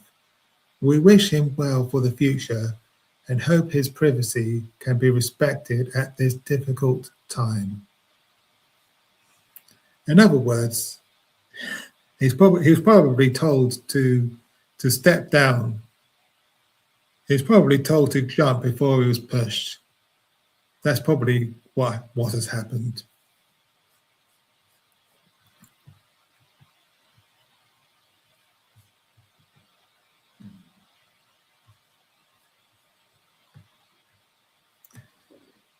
And it begs the question, what is going on? What is going on with the vetting process? Is there a vetting process in place for these candidates? Because this needs to be investigated, because it's clearly not working. This isn't the first Reform UK candidate that has had to step down because they've been caught saying something racist or doing something racist or doing something bigoted. It just keeps happening again and again. So what's going on? What is going on? Let me know your thoughts in the comments.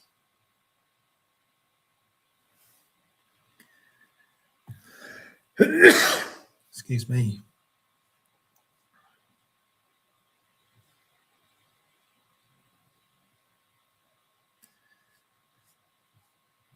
And talking of reform, we've got another story about reform coming now.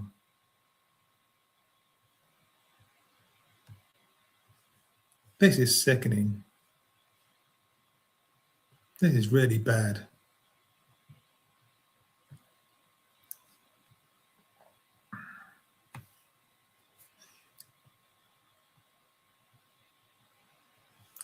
This is from Sky News. Reform UK housing chief sacked over deeply dehumanising Grenfell comments.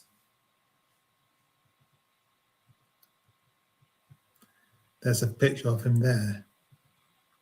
Simon Dudley said everyone dies in the end. This is really bad. Reform's new housing chief has been sacked over his comments about Grenfell Tower fire victims, which survivors and families call deeply dehumanising. Sir Keir Starmer and opposition parties had called for Simon Dudley to be sacked as Reform's new housing spokesman after he said the 72 deaths were a tragedy and a failure, but everyone dies in the end. Reform leader Mr Farage revealed on Thursday morning Mr Dudley had been sacked, adding, he's no longer a spokesman for the party. Mr Farage added that his comments were frankly rather shocking to many people. An inquiry into the 2017 blaze in West London found the deaths were avoidable and preventable, while safety concerns were regularly ignored by local and national politicians.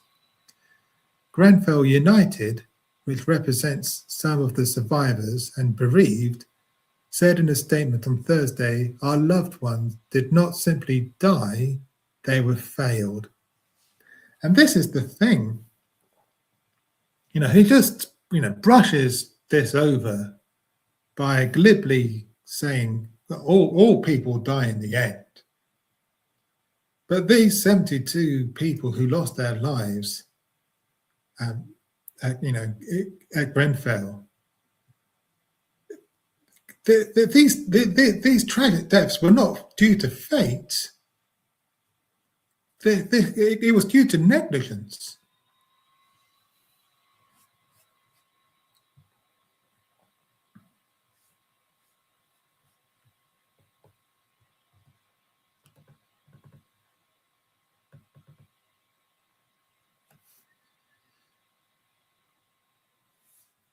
I mean, because the thing is, the 70 people died in that tragedy. They died because the building wasn't safe. The cladding wasn't safe. Those people didn't die because of fate, but because of negligence. And it's worth noting that in his interview with Inside Housing, Simon Dudley refused to commit to spending more money on affordable social housing.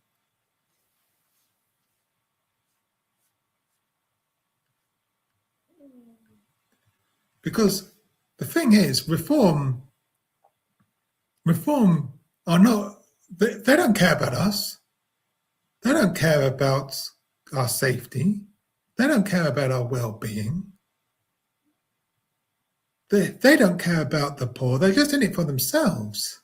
They're in it to enrich themselves. They don't care about us. They don't care about safe social housing or affordable housing for the poor, for the working class.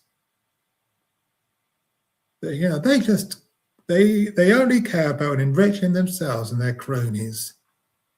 It's sickening.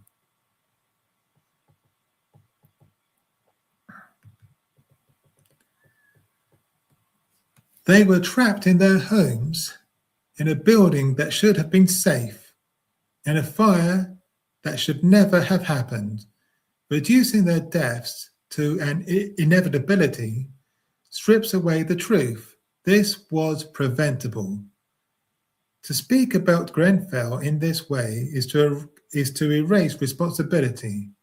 It suggests that this was just fate, just how it goes, rather than the result of years of ignored warnings, poor decisions, and a failure to value the lives of residents, and is deeply offensive and ill-informed.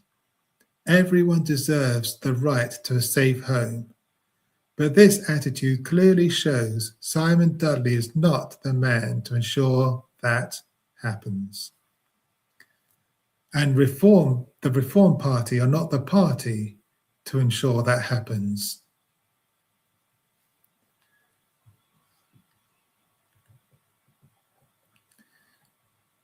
And there's a photograph of Grenfell Towers there. The deaths in the fire were found to be avoidable and preventable.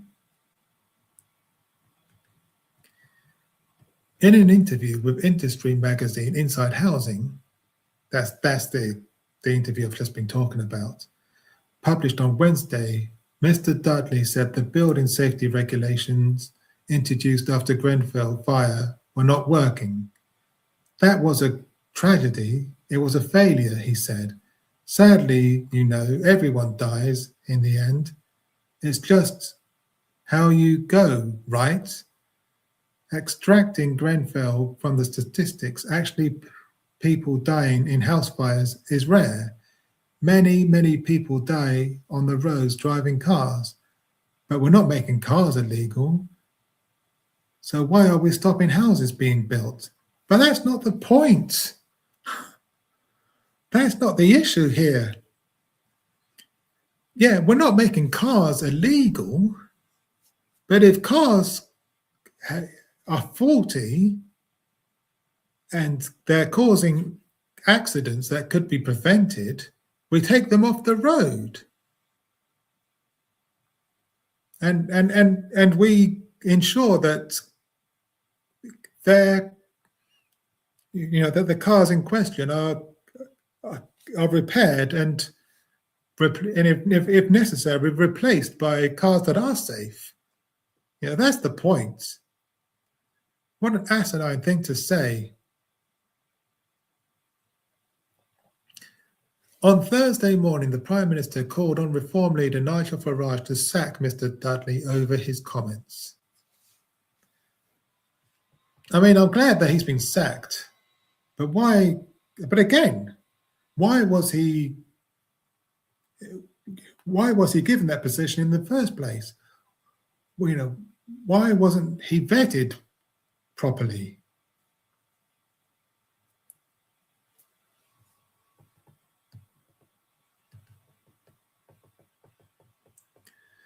Mr. Farage brought Mr. Dudley, a former head of Homes England, in as an expert to advise the party after he joined Reform in February. He is a former Conservative leader of Windsor and Maidenhead Council when he called for aggressive begging to be tackled in Windsor ahead of the Duke and Duchess of Sussex's wedding. Mr. Dudley retweeted a post quoting his "everyone dies in the end" comments on Wednesday. But after calls came for him to be sacked, Mr. Dudley said Grenfell was an utter tragedy and quite rightly prompted a wholesale review and tightening of fire regulations. He added, "In no shape or form am I belittling that disaster or the huge loss of life. It must never happen again. I reiterate that. I'm sorry if it was not sufficiently clear." Again, he's not sorry at all. He's just sorry that he got caught out.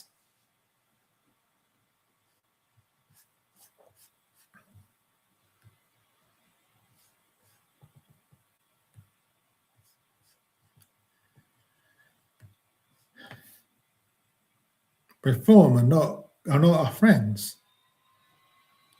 Reform don't care about us. They don't care about us one bit. And I really hope that they don't get into office in the general election. I really hope that they don't get anywhere near the levers of power.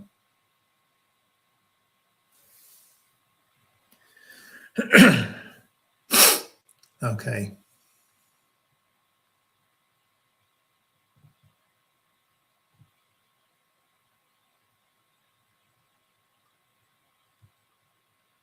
One more story, I think.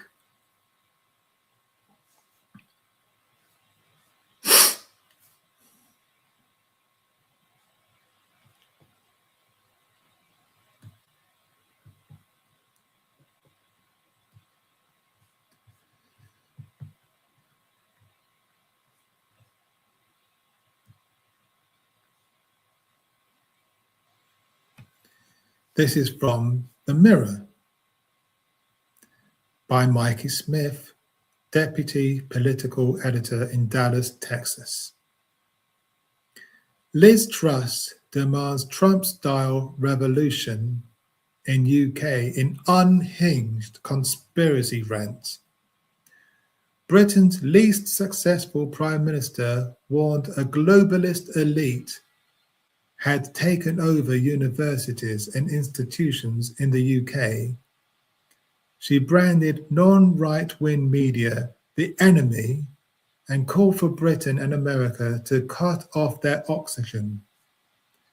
For goodness sake. I honestly think that Liz Truss has become so red-pilled. I think she may be beyond redemption now. She's just too far down, the red pill conspiracy rabbit hole. I don't think there's any way back for her. She's utterly delusional. Liz Truss demanded a Trump-style revolution in Britain in an unhinged, conspiracy theory-riddled rant at a MAGA conference in Texas. Yeah, that's just what this country needs, a Trump-style revolution, because the United States is doing so well under Trump, aren't they? They're doing so well under MAGA. For goodness sake. She's Delulu. She's Delulu. Britain's least successful prime minister, who was forced out of office after just 47 days, offered some advice for Donald Trump, urging him to purge the remaining deep state elements in the American media and government. Really? Is the deep state in the room with you now, Liz? There's no such thing as the deep state. It's all in her head. It's all in her imagination. Pathetic. Are you not embarrassed, Liz? Really? Are you not embarrassed? This is really embarrassing. And she claimed Britain had been taken over by Islamists and a global elite. It gets worse. For goodness sake. This is ridiculous. She was speaking at CPAC, a huge pro-Trump convention in Grapevine, Texas. Ms. Truss branded non-right-wing media in the US and UK the enemy, saying she wanted to cut off their oxygen. What does that mean? You know, what could she mean by that? I thought, honestly, I thought she was all about free speech, freedom of speech, freedom of expression. But but of course, it's only freedom of speech and freedom of expression if you agree with her, if you agree with her hero, Donald Trump. If you don't agree, then forget it.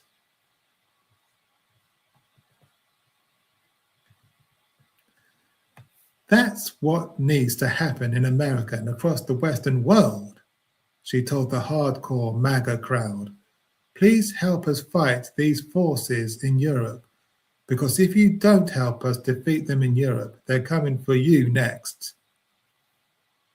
Speaking on a main stage panel entitled Europistan, Can Europe Survive? Ms. Truss claimed elites in the UK fundamentally don't like Western civilization and want to destroy. Sorry, I'll start that again. Speaking on a main stage panel entitled Europistan, Can Europe Survive? Ms. Truss claimed elites in the UK fundamentally don't like Western civilization and they want to destroy it. Utterly delusional, utterly delusional.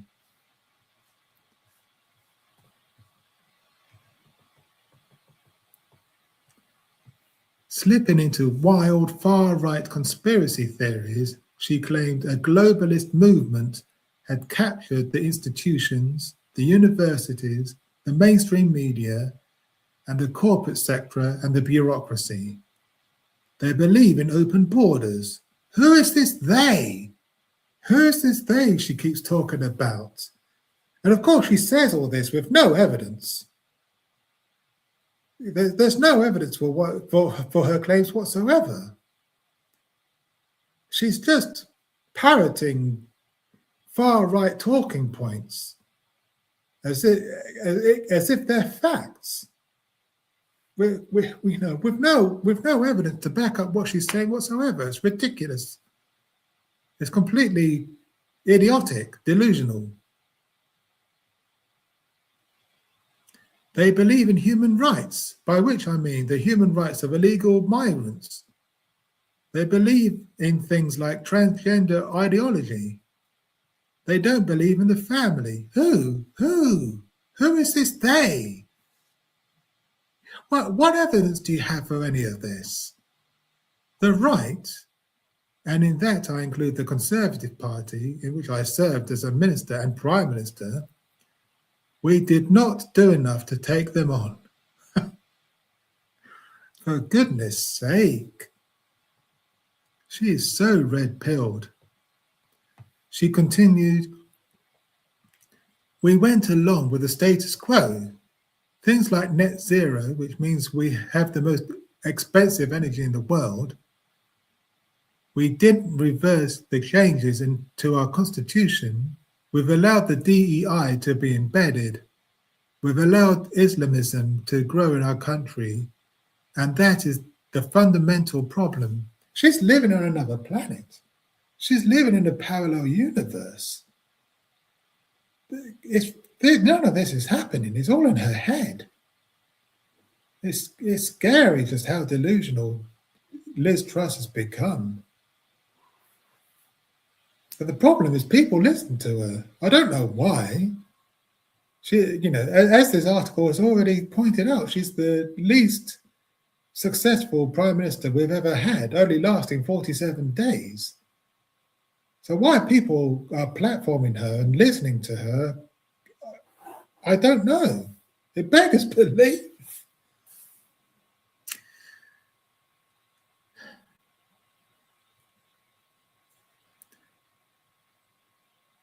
She said she had called for a Trump-style revolution in Britain because most people in our country don't believe in this stuff.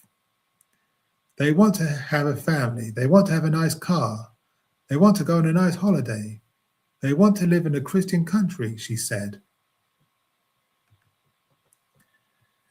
They don't want their country taken over.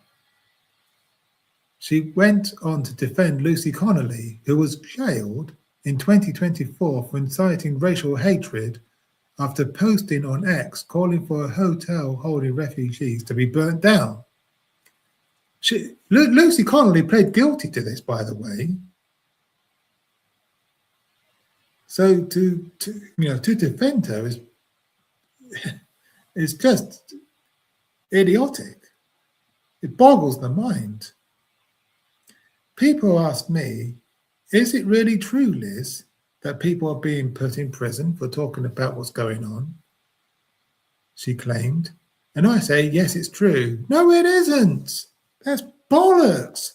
That's not happening, Liz. For crying out loud.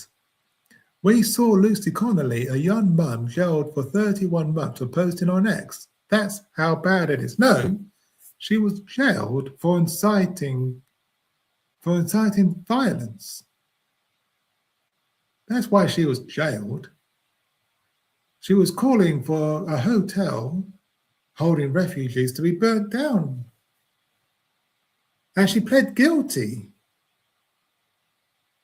by the way. She wasn't just jailed for posting a controversial opinion. she was jailed for inciting violence against refugees. Inciting people to burn down a hotel that they were staying in. That's why she was put in prison.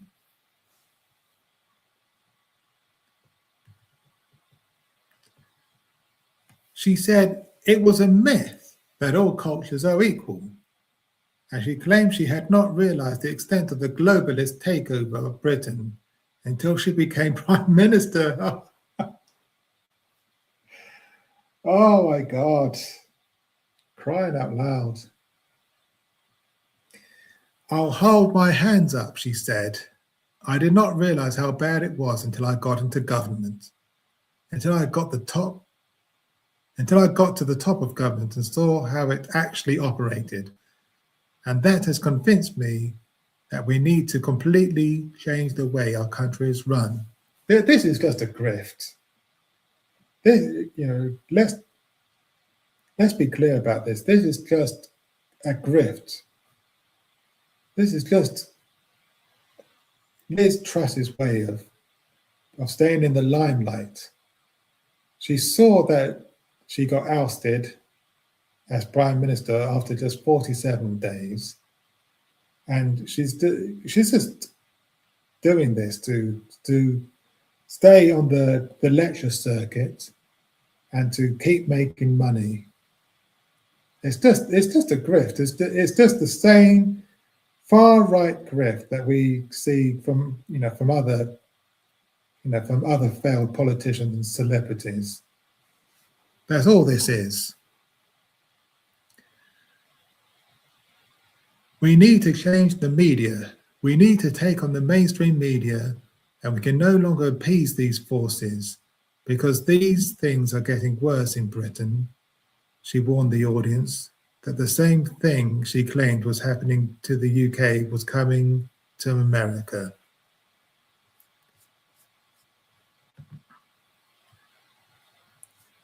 For goodness sake.